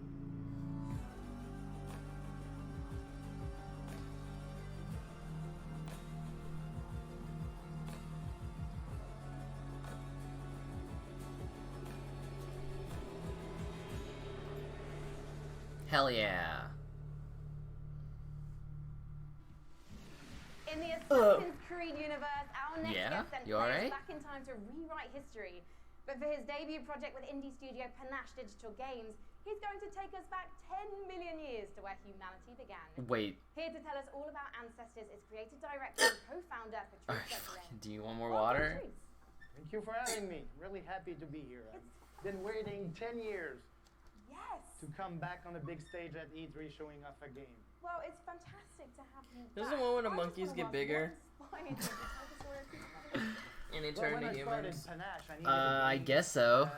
an open world game in which you can do Ooh, it smells good. a lot of things. You need a Sumatra. character in a 3D environment at first. You don't even like coffee And like that. I don't know what you're doing. You're gonna get grinds on your tongue and it's gonna be gross. I need an historical period. Or you're gonna slice your fucking tongue on the metal twine thing that closes it. Because I won't Monkey. have to build a city, I Monkey. won't have to build It is Caesar. technology, And I was a bit naive. Because we built Africa 10 million years ago. And that's not easy to build. It doesn't sound easy. I mean, how have you turned those themes into gameplay? Well, you play our last common ancestor, right, of all the big apes, and then you have to explore your environment, and eventually you expand your territory, you expand your clan, because you're not playing that one badass character. You play a group of badass character. And eventually you evolve into different species, up until Lucy the Australopithecus roughly 2 million years ago. I imagine our ancestors had a lot more issues to deal with than we do today. There's going to be a lot more dangers in this world, so tell me a bit more about those. Well, it's all about from a prey to a predator. Basically, at the beginning of the game, everybody is I there love that to even this guy kill who's you making like and an divide extremely you. like and basically at the end it's like pretty not much emotional, but like you're the this game predator, isn't everybody's like a afraid. fucking run and gun Rudy Tooty shooter, but he still has to, for marketing purposes, be like, oh yeah, these characters are badass, and it's like fucking I hate video games. Just fucking they're monkeys. Monkey. They're early hominids. You can They're not badass. Which primate is best? Human, gorilla, chimpanzee, gibbon, or monkey? Gibbons are small. There's no story per se in Who's the voting game. It's not human? about Shut the going fuck up. and Shut your ass up. Looking at the mini maps and the little dots. It's about Who's the you, absolute Homo moron? sapiens. White Can you people. survive like our ancestors did? And that's the question I'm asking the Gorilla. players. And Chimpanzee. Chimpanzee for for you sure. to answer that question, Oh, that's a August gorilla. 27th. Well, I We was differ in PC taste. first. I was going to ask They're you just when as we smart, but they see can anyone tear a from fucking car in half. Getting good at it. True. As Patrice says, ancestors will be released. Gibbons August are just 27th, little and you can little learn little more at buddies. Bibbins. They're the ones you see in movies. Bibbins. Gibbons. Stop.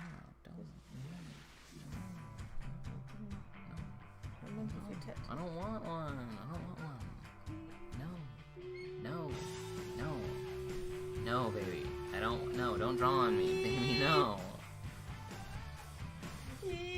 Stop.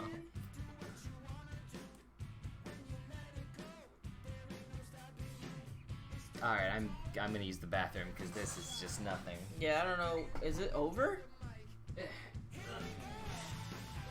Oh, good game looking. Yeah, no, we still haven't seen half of the games they showed off. Like, all the good ones.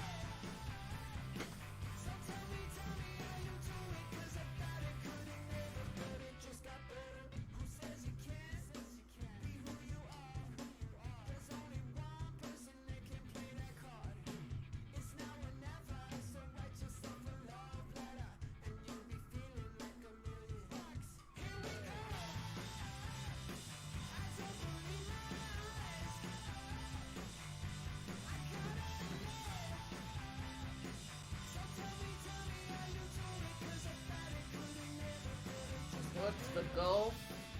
What?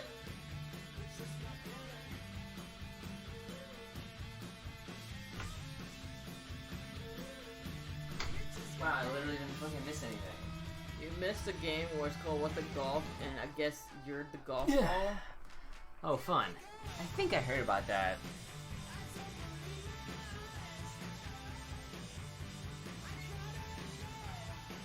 Got my eyes itchy. Ugh. Just over my eye. I don't know. And one more thing. Birds? This looks like a mobile game. Oh, yep. Oh, this looks not fun. Wait, is this that Dota chess thing? Boo.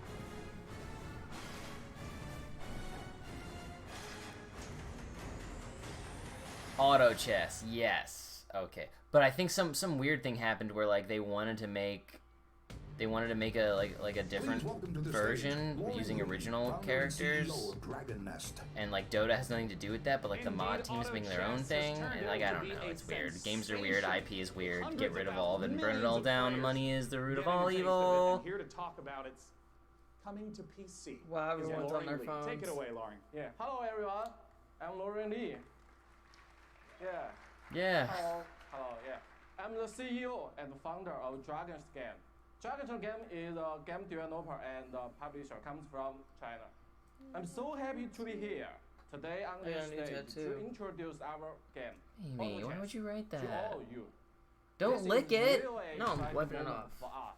By As the directly trailer licking says, it. Yeah. This is a See? really engaging game of auto chess. It's a dry erase. Dragon's now is working You didn't have with to lick the it. creator Yeah, it did. of auto Moisture. chess, Dodo Studio. It's Spit free. on it. They are working together to bring auto I'd rather chess lick it than spit. I to don't like work, spitting. both on It's PC the same and thing. mobile, No, so that it's not. everyone from anywhere with any device can enjoy the same fun of auto chess. Now we are building the PC version with by using the game engine of Unreal Engine 4. As everyone knows, Unreal Engine is one of the best game engines of the world. With the help of Epic Games and by the power of Unreal, I believe we can finish our job quickly and efficiently. And today, I'm very glad to announce the PC version of Auto Chess will be coming to the Epic Game Store. I look forward to all of you playing auto chess on PC later this year. Okay, thank you everyone. Okay. Thank you, Lauren Lee. Yeah, cool. Thank you. Thanks so much for sharing the news with us. Once again, Auto Chess, if you have not played it, you must check it out. It is so fun. Our next title with Hey, Epic Frankie Games, up we're above, buying all I those understand is an games. inspired Will you indie not like Well, ban people when they financial, 'cause buy one of the things we too many love games about like you PC do gaming now? is the way that game creators from all over the Yeah, world there's can apparently draw there's this inspiration thing from where one if you another's buy work. too many games for Chris Epic House Games, is a great example of ban that. your A account. gorgeous indie Yeah. love letter to It's so classic stupid. JRPGs developed by a team in Colombia. Chris Taylor's spin on the genre brings a unique perspective that lets you see the past, present, and future on one screen at the same time. So you'll see the future change based on your decisions in real time. Here's the world exclusive reveal of Chris Tales.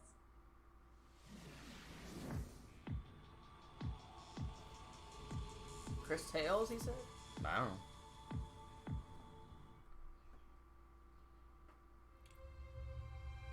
know. Ooh.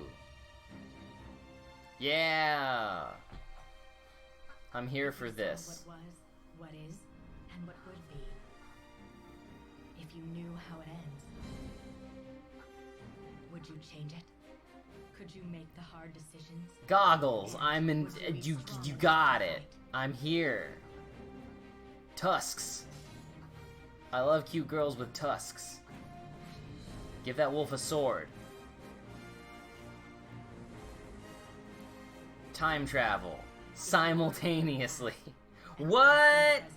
What is that? What does that mean? Oh my god.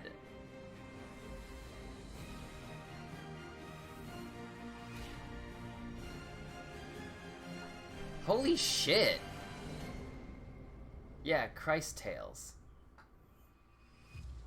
Or Chris Tales. Like crystal. Wait, is it a pun on like crystals? Is it crystals? Oh! Who gave that to you? Put it down. It's not the size of your weapon, it's how you use it. And It's I'm both. holding one of the, well, quite frankly, it's a bit average, isn't it? It's just your average, you know, Glock. Where's the really. trigger? No. It's one Don't of worry the about that. ridiculous alien weapons from our next game, Valfaris. A brutal, heavy metal-infused 2D action platformer inspired by true old-school classics like Contra and Turrican.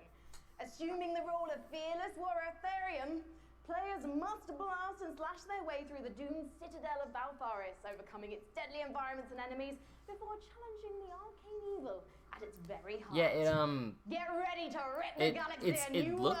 It looked From kind of like Vulture to Sugar, Attack the Light. This is Valfaris.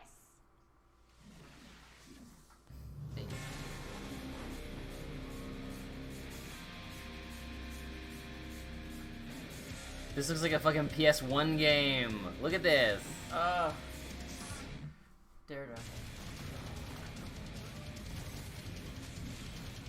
I'm immediately less interested for some reason. Cause I feel like I've played this game before. Well, no, for me it's just there's way too many fucking particle effects happening on the screen. I can't parse what any fucking thing is. He headbangs. I think this is alright. I just think when you have this Metroid-ish. Yeah. When you have this kind of like art style, it's like they're really overusing the other particle effects, and like it's maybe when you actually play it, everything reads better, but like I just feel like I would be so overwhelmed with sensory overload with all this shit going on. How do you know if you have sensory overload? It's basically having an anxiety attack from everything you're seeing and hearing and everything. I'm very excited for our next guest. In case you have Look not how been short this dude downtown is. LA, E3 is covered with Borderlands 3 art. You It's just didn't amazing, drag at it's this man and you beautiful. just saw Joining me fucking is 2 the seconds amazing on and screen, beautiful you're Paul roasting this poor Sage, guy. You did it not long yesterday. Beautiful's the new one. You did Yeah, yesterday. there you go, Paul. About who? Welcome. I forget who the dude was, There's been but as soon so as they much said that, you're hype like, around Borderlands boy, 2. what are you What's the stuff wearing? I'm really like, go exciting down. we share? Well, yeah, what he's wearing, you're just calling this man short. He can't control that. Well, about Mose, get taller. And she is our gunner vault hunter, so she has a big mech, so it's one of the things. All about loot. We're talking about, the different loot, such as shields, grenades, those things, going to different planets, so a lot of stuff to talk about. Well, I want to start right off with Mose. Tell us everything you can about her. Okay, yes, I'll tell you everything I can. So Mose, again, like I said, she's a mech pilot. She has this big mech. It's called Iron Bear. She gets into Iron Bear. Yeah. We have multiple action skills, which means that she can equip either a minigun or a railgun. Show me or the a mech. flamethrower. If you want to barbecue your enemies, something like that. Show me the mech or Mose the is a pilot, who terrifically is you fun said character. is a lady. Now, we've been excited to be collating a whole bunch of community questions. We're going to break them into two categories. First, there's a whole bunch of repeat questions that I want to make sure we get to right now. One of the big categories is about loot, because you've mentioned having a billion guns earlier, but what can you tell us about some of the other Oh, it's weird Borderlands progression 3? systems? Fucking stop trying to sell me Borderlands 3. Let's talk about Looked grenades. like you almost got it. They almost got you, though. Ugh. So in the past, we've had grenades. They've had like one thing they can bounce, they can stick to different things. This time we're Apparently there's a combining demo all for of Christ those Tale, things. for So for Chris instance, the other Tales. day I was playing. Yeah, it's on Steam. threw a Ooh, grenade, woo. and that grenade had a bounce. It would stick, Fuck an you. explosion would come out, and the grenade would fire guns Christ as it was Tales. going through. Fuck right? you. So we have like a ton of different grenades that are in there. Lick my ball. Yeah? Shield where if you duck, Okay. the No shield would way. extend out in front of you, so just That would have been fine. That's with our I don't care. Oh my God. Give you skills this time as well as enhancing skills you currently have. I also remember earlier you mentioned about artifacts. What are those? So artifacts are, we've kind of concentrated on. Was that us? That wasn't us, was it? No, that was the stream. Oh my God. Can I jump? Can Oh. I jump? Right. So when we were playing with that, we slid into a barrel, right? And the barrel exploded, and we're like, well, that's kind of fun. Yeah. So why don't we do something like that? So our artifacts actually add certain things to movement. So for instance, excuse you me, can shit. slide faster. You can slide, and every time you slide, there's an explosion. We have something we. I always forget how gross burps are. I'm always just like, I'll just burp, and then it comes out, and I'm like, oh wait, I shouldn't have just done that without thinking. That was a mistake. Does everyone having this fucking problem? Well, there's going to be a single-player campaign. What's going to be happening after the campaign? What are some of the beyond the single-player, maybe end-game content we can talk about? All right, in-game content. Okay, well, let's see three. So I can give a little bit. So we have this thing what we call the Guardian system. So for those people who played Borderlands before, you might remember Badass Ranks. Badass Ranks, you can get, is basically kind of an infinite progression system that added to your stats. Yeah. We doubled down on that. We have what we call Guardian Rank. And Guardian Rank not only has that infinite progression, but it has skills and different skins that you can open up as you go through. And the cool thing about that is, like, Is there a dog and can I pet it? Not someone's finally asking the real questions. All right, last category we're going to go through, and then we're going to hit some rapid-fire questions. How do the boss fights in Borderlands 3 compare to Borderlands 1 and 2? I know those were big aspects. How do you build upon that? Right, so I think of a boss fight, like I'm an old school Nintendo fan, right? So I love huge boss fights that have like three phases and stuff like that. So now those people, smart people in the audience know that we've talked about. Somebody just tweeted like they have a guy talking about Borderlands and the stream is cutting out for me. Boss encounters there that are just multi-phase boss encounters. We have like a lot of different mini bosses throughout the game, so a lot of different boss encounters throughout the game. Well, now I want to ask some really quick questions that should be yes or no, very brief. First from Castoray. How will you be handling multiplayer? Multiplayer, we will basically be allowing anybody to jump in at any time, so... Awesome. From MHL Animations. Can I pet the gun? Great question. I'm not here to judge what you do with your gun, so, that's a personal question. All right, great. Sam Wiseman asks, is Maya's new companion a siren? People are asking the right questions. That's what I will say about that. Oh, you tease. Sorry. All right, from Ironic Sanguine says, is Tiny Tina going to be seen fighting alongside the Vault Hunters? Yes. Nice. All right, I'm just going to blast through a couple more as fast as I possibly can. What's the level cap at launch? 50. Will we get to see Flak? Yes. Will we see golden keys and or shift codes for Borderlands 3? Absolutely. Will there be duels? Yes. Other kinds of PvP? Yes and no. Shut up. And also maybe... You just didn't want to say no, because that's a bad thing to say during an interview. Transfer weapons between just your tell somebody that something isn't in the game. Right from the start. Perfect. And when is the damn game coming out? Friday the 13th, 2019, September 13th. Perfect. Borderlands.com for more information. Wait, what did you say? Thanks so much for joining me on stage. It's coming out Friday the 13th, September 13th. He just wanted to open with Friday the 13th, but then he remembered he had to say the month. All the setups in downtown for Borderlands 3. Oh, they're beautiful. Our next game, we're going to be revisiting a guest that we saw earlier in the show. He's upstairs with Frankie. What you got for us? Oh, hi, we're live. Sorry. Hello, I was just, I was actually testing out my outfit for this weekend. I don't know, what do you think, John? I think you look really sharp, as always. Very sharp. Well, thank you so much. John Gibson, president of Tripwire, thank you for joining us again on the show. Yeah, very busy man, yes. Yes. Now, last year, we revealed Man-Eater. British shark do do do do, British shark do do do do, British shark do do do do, British shark. Action RPG, or Shark PG as we call African it. shark do do do. No, stop. I don't like where this bit's going. German shark do do do do do, German shark do do do do do, German shark do do do do do, German shark. African shark do do do do, African shark do do do do do, African shark do do do. Maybe that's what this game is about. Nigerian shark do do do do do. Flamin' Joes. Oh, Flamingo Joes.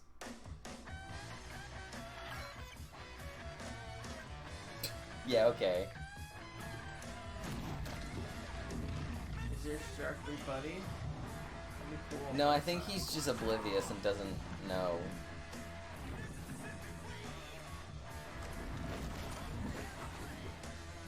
shark didn't even eat it. Slapped him. What? Sharks don't do that. They do now.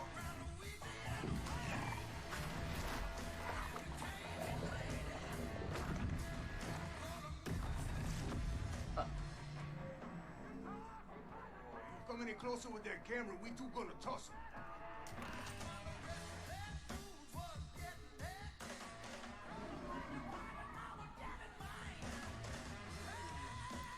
Cool, yeah. Sharks, that's what sharks need. More bad press.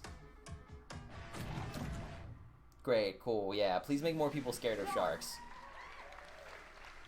It's not like they're endangered or anything. Fucking idiot. assholes. That was Scaly Pete, and Scaly Pete's the villain in this tale. Pete is a Press best F to fisherman in respect Gulf, the best shark. fisherman, or he'll tell you Hell he's yeah, a respect the fisherman. shark. And Do it, he yeah. steals our baby shark at the beginning of the game and does some really nasty things. So he's not a very nice guy. And now the story of Maneater is told through the lens of a reality show called Shark Hunters versus Maneaters. And it follows Pete Oh, never and, mind. I Claire regret Shark respecting the on shark. its adventures. And That's know, the it's worst. really, Is the it's Super Bowl a gonna very sue you now for exciting even using that? way to tell a story. And based on that trailer, to be honest, John, it looks like your main goal of the shark is to just bite everything. Yeah, there is an awful lot of man-eating going on in this game. That is the name of the game. And but we like to think of the game as a shark-tastic fun action game. It's like GTA if you were a shark. But there's That's a bold there is statement. more to the game than just I wouldn't eating. So say we spent that a lot of statement time out loud moving again. through the water, breaching out, and adding abilities to go up on the beach for an afternoon snack. There's a lot of exciting things that you can do in the game. And you mentioned before it's a shark PG. How does that progression system work? So there's three facets to the Shark PG elements of the game. There's growth, there's life phases, Shark and there's playing evolutions. game? Fucking- So growth comes about through eating things, nutrients, people. I mean, I guess whatever that's what you it can is. find. And that's kind of like your XP in the game. That allows you to level up. Your shark will grow a little bit. You'll get more powerful. And then at key phases that we call life phases, you'll make a big jump. So let's say you're a brooding teenage shark, and you're about to become an adult. When you become an adult, you take a big leap in size, a big leap in power and capability. And then as you reach these life phases, you unlock evolutions that can be applied to parts of the shark's body. For example, you could get metallic teeth that allow you to shred boats, or a powerful tail that allows you to jump to incredible heights, or you could get mutated lungs that allow you to spend a little more time on the beach getting those afternoon snacks. Just really quickly, John, everyone's wanting to know this question. When's it coming out? So we're really hard hammerheading away at this game and trying to make it the most awesome shark RPG ever. We're not ready to announce a date, but we're pretty certain you're going to see it before the next PC gaming show. Well, I hope we do, John. Otherwise, I'm going to have to start biting people. In fact, I'm quite hungry at the moment, so I think actually I'm going to find an audience member because you guys look tasty. So I'll see you in a bit. I'm just going to have a snack. Thank you, John. Thank you. These jokes aren't landing. Hey, look, a new gaming chair. It's curved or something. $600, please.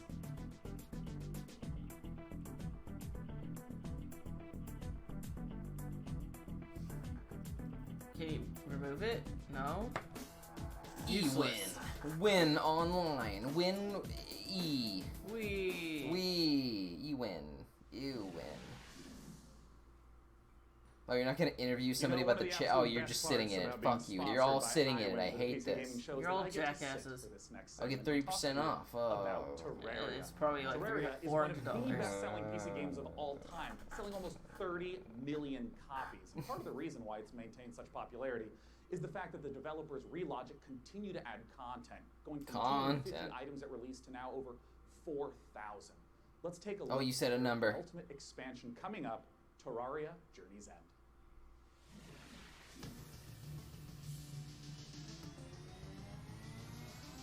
Did you ever play Terraria? Not really. I played a little bit of it. I played more Starbound, which is the exact same game but with more of a space aesthetic, and I like that because I like space, and it lets you be a little rabbit. So I guess technically I played Terraria because this looks identical to Starbound. I mean, Terraria I knew. I don't even know what the fuck Starbound is. It's Terraria, but you just fly. You can go to other planets. But when you land on the planet, it's literally just this.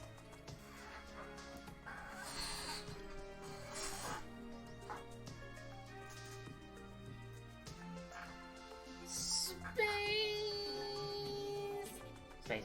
Space. Wanna go space. Space. Space. Hello. Hello, space. You're not space. Can you go to space? You can fly? Can you fly to space? Stream stop. Too much space. Not enough space. Yeah? I think it crashed. The next title that we're going Oh, to be okay. You just didn't finish the trailer. Oh, that's awesome. Fucking sick. Alright. Fuck, joining me to fuck talk about Terry, it I guess. is game director Sam Barlow and actor-producer Logan Marshall Green. Welcome, gentlemen. Thank you. Yeah. Thank you very much. Now, if you haven't played Her Story, you totally should. It's fantastic. I want to note, it is a game where you watch live interactive video in order to uncover what happened with a murder. What is it that's going on? I've always wanted to play that one. What? Her Story. So, like Her Story, Telling Lies is a game in which you watch video footage to piece together a story. And this time we have a woman who has stolen an NSA hard drive, which contains secretly recorded, intimate and private conversations between our 4 characters. Something has gone terribly wrong, and it's up to you to figure out what and why. It's time to take a look at some of the gameplay mechanics and see Telling Lies in action. Let's take a look.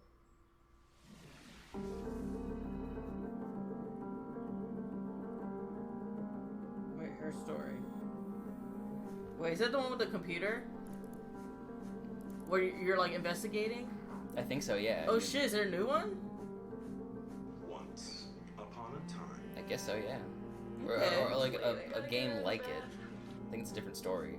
I don't love you and I don't miss you. Fucking word. You already know too much.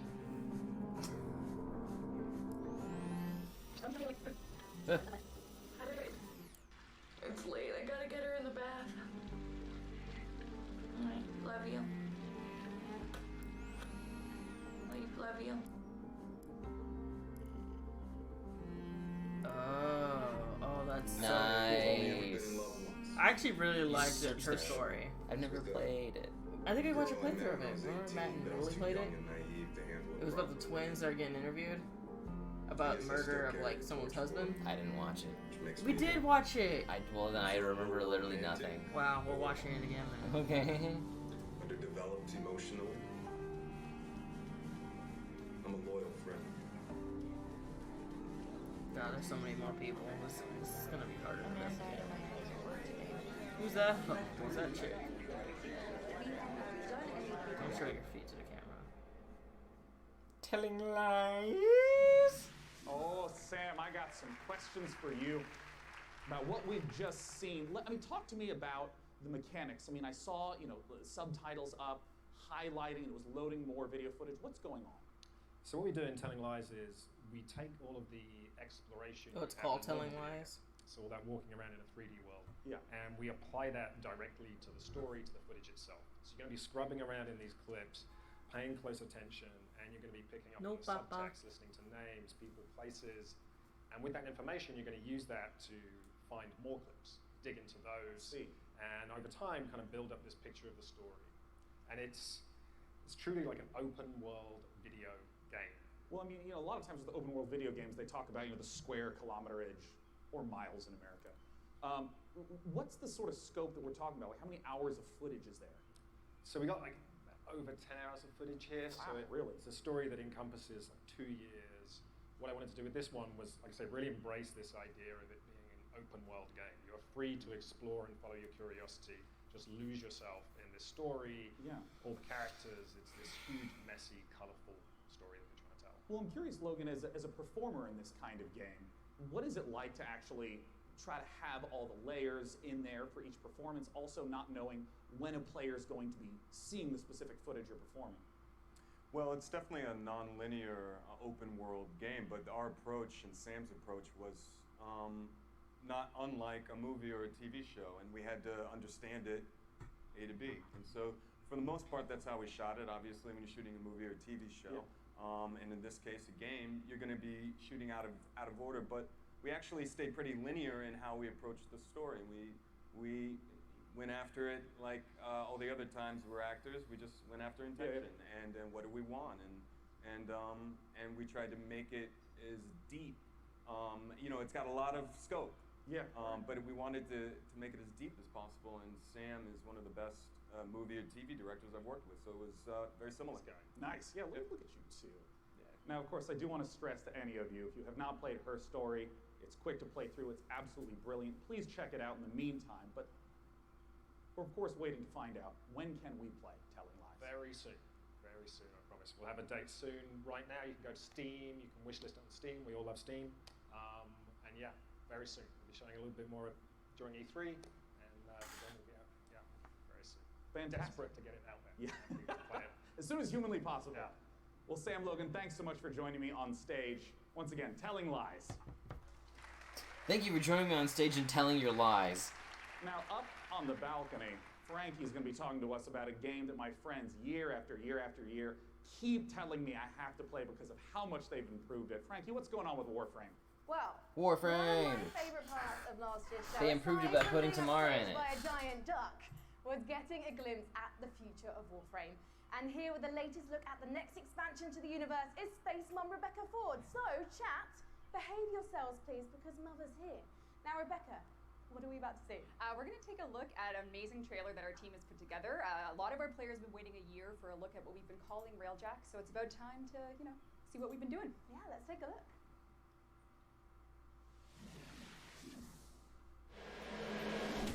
I hope you show the whole trailer this fucking time. Nope.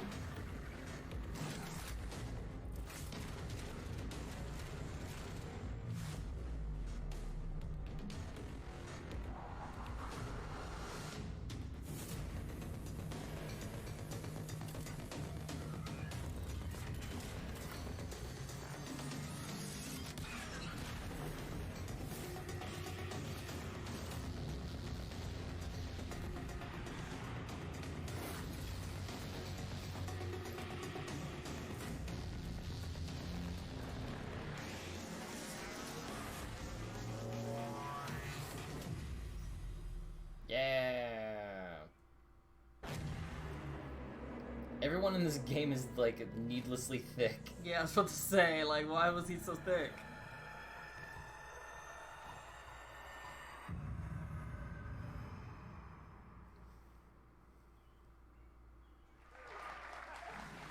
Rebecca, it must be so exciting to know that the fans have finally seen it, and you're clearly going all in on the epic space combat. So tell me about the new stuff that players are going to be able to experience. I wasn't shaking before we started talking, and now I am because it's real, because, Empyrean is what we're calling codename Railjack. It's basically taking the Space Ninja part of Warframe, sending it back up to space, bringing players that squad gameplay they know, taking the enemies like the Corpus and the Grineer, giving them their own Railjack to essentially explore the solar system with and take down the bad guys.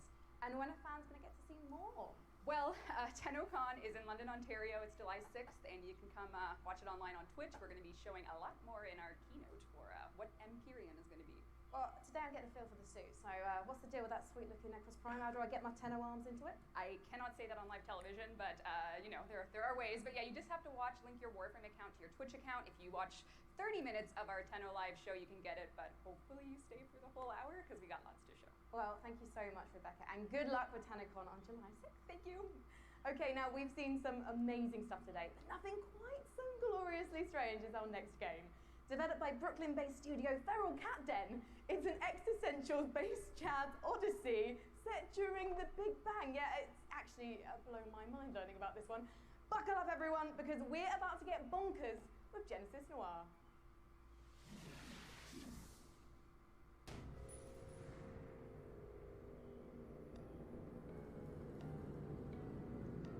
Oh, that one. I seen the little clip we saw. Oh, everyone fucking...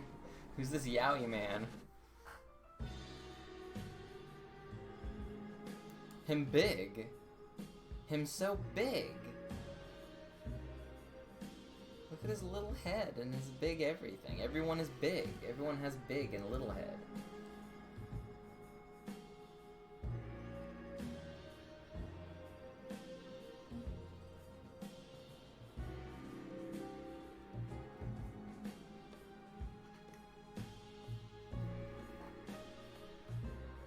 Door big.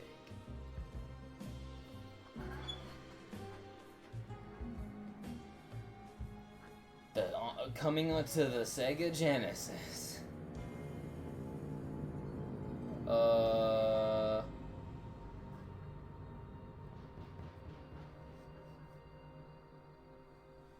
you give her the Big Bang? I sure hope so. A cosmic adventure. Genesis Noir, just beautiful, stylish art. The next game we're going to take a look at is the twist on the stealth genre. It's called El Hijo, where you play as a 6-year-old trying to escape a monastery and find your mother using toys and tricks. Your mummy. Your mummy. Let's take a look at this gorgeous spaghetti western-inspired project from Spaghetti western, he says? Because they're all filmed in Italy. Spaghetti adventure. That's what I said. It was the only way to get. It was the only way to get olive skinned people without having to hire Latinx folk. Because Hollywood's racist.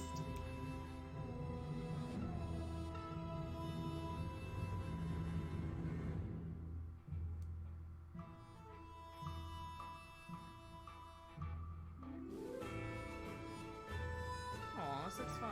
Little baby boy. I would not call this spaghetti western inspired because they would. A white man's not the main character. Yeah.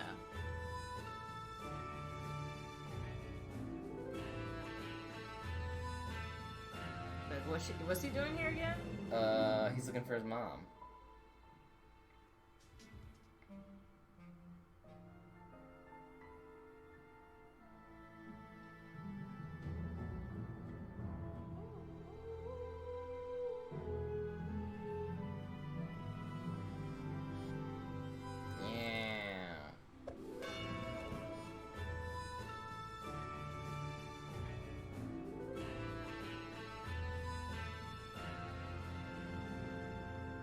Kill this cop.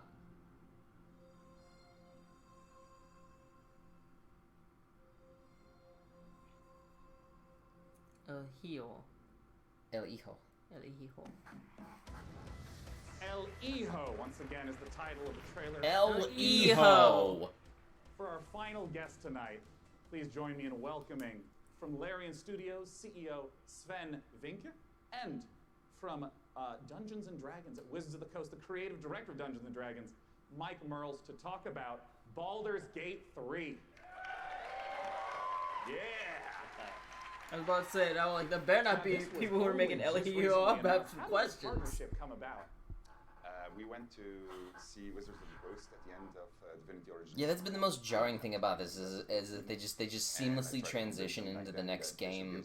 Sometimes before they even say goodbye to the other person, like they'll just ask him a question and then turn and be like, "Okay, our next game," and the person's just awkwardly standing there until the camera cuts away.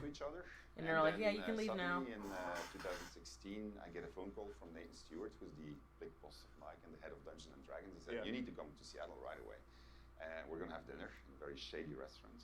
And he had this big stack of paper with him. What's he consists of a shady restaurant? And in it was pretty much everything that we talked about. Anything that's not a Denny's. Anything that has any ethnic people on it. Do it. That's every restaurant. And then If you look at the kitchen. we started negotiating, and here we are.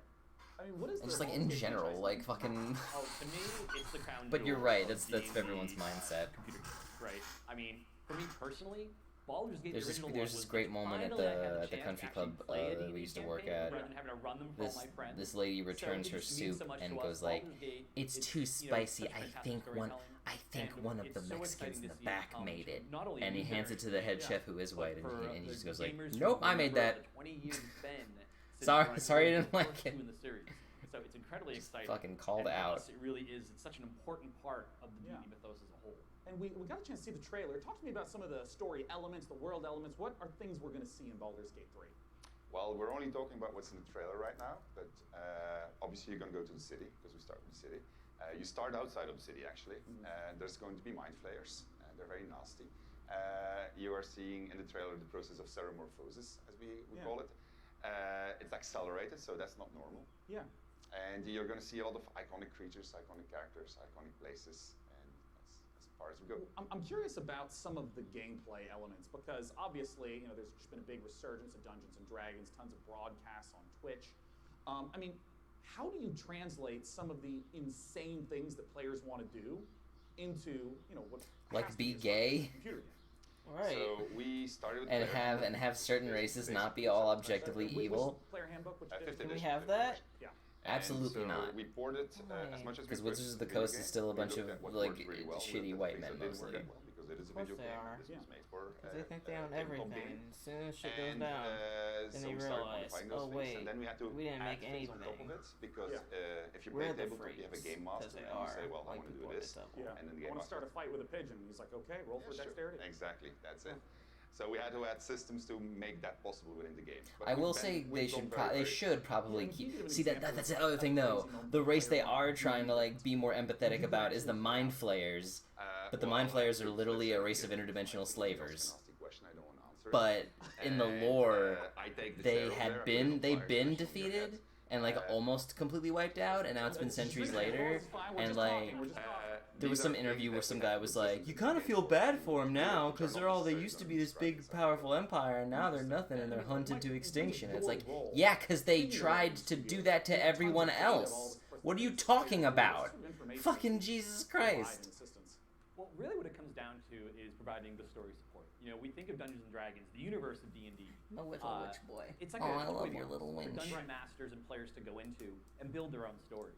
So working with Larry and working with Sven, a lot of it was just opening up that toy box and sharing it. And giving that kind of guidance. You know, like I remember one of our first meetings, we just laid out a map of Baldur's Gate and the Sword Coast and asking a lot of questions, like what kind of story do you want to tell? Where do we want to go? What are the cool locations we always wanted to put in a game like this?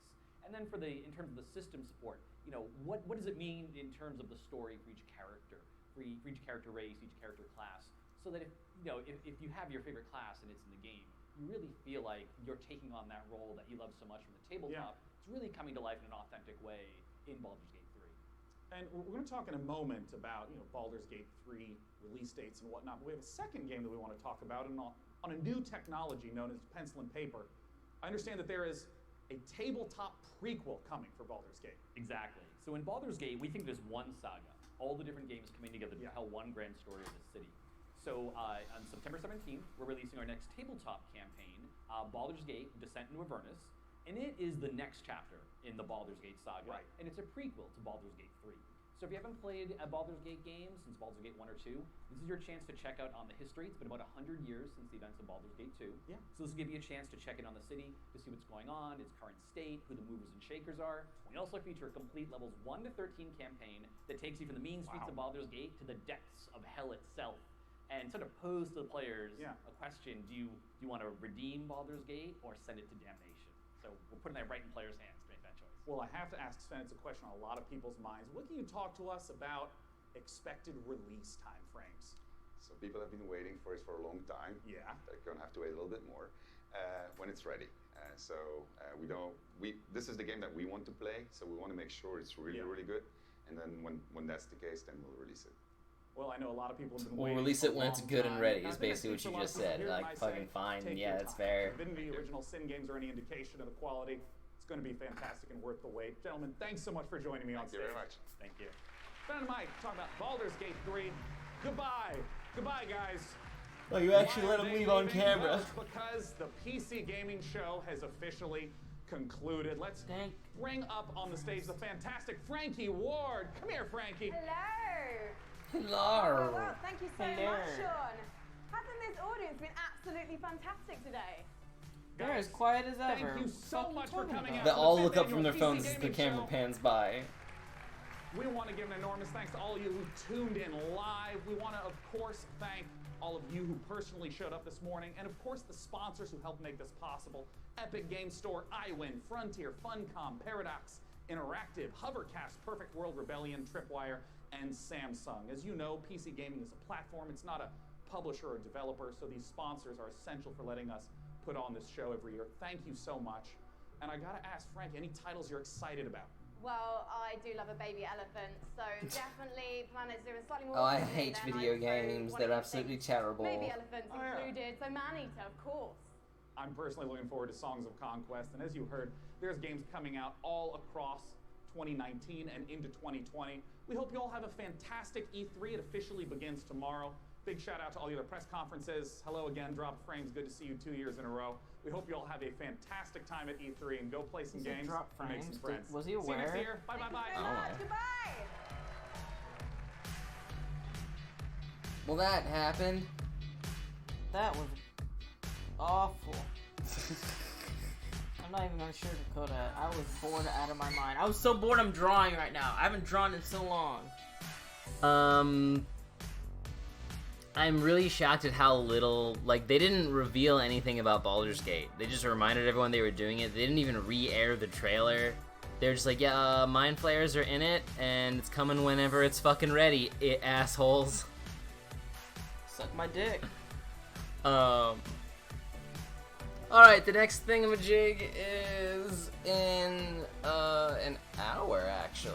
Yeah, it's in an hour. Fuck, So alright. we gotta look for something to eat before well, I still have some General So's left over. I'm gonna heat that up. Good for you.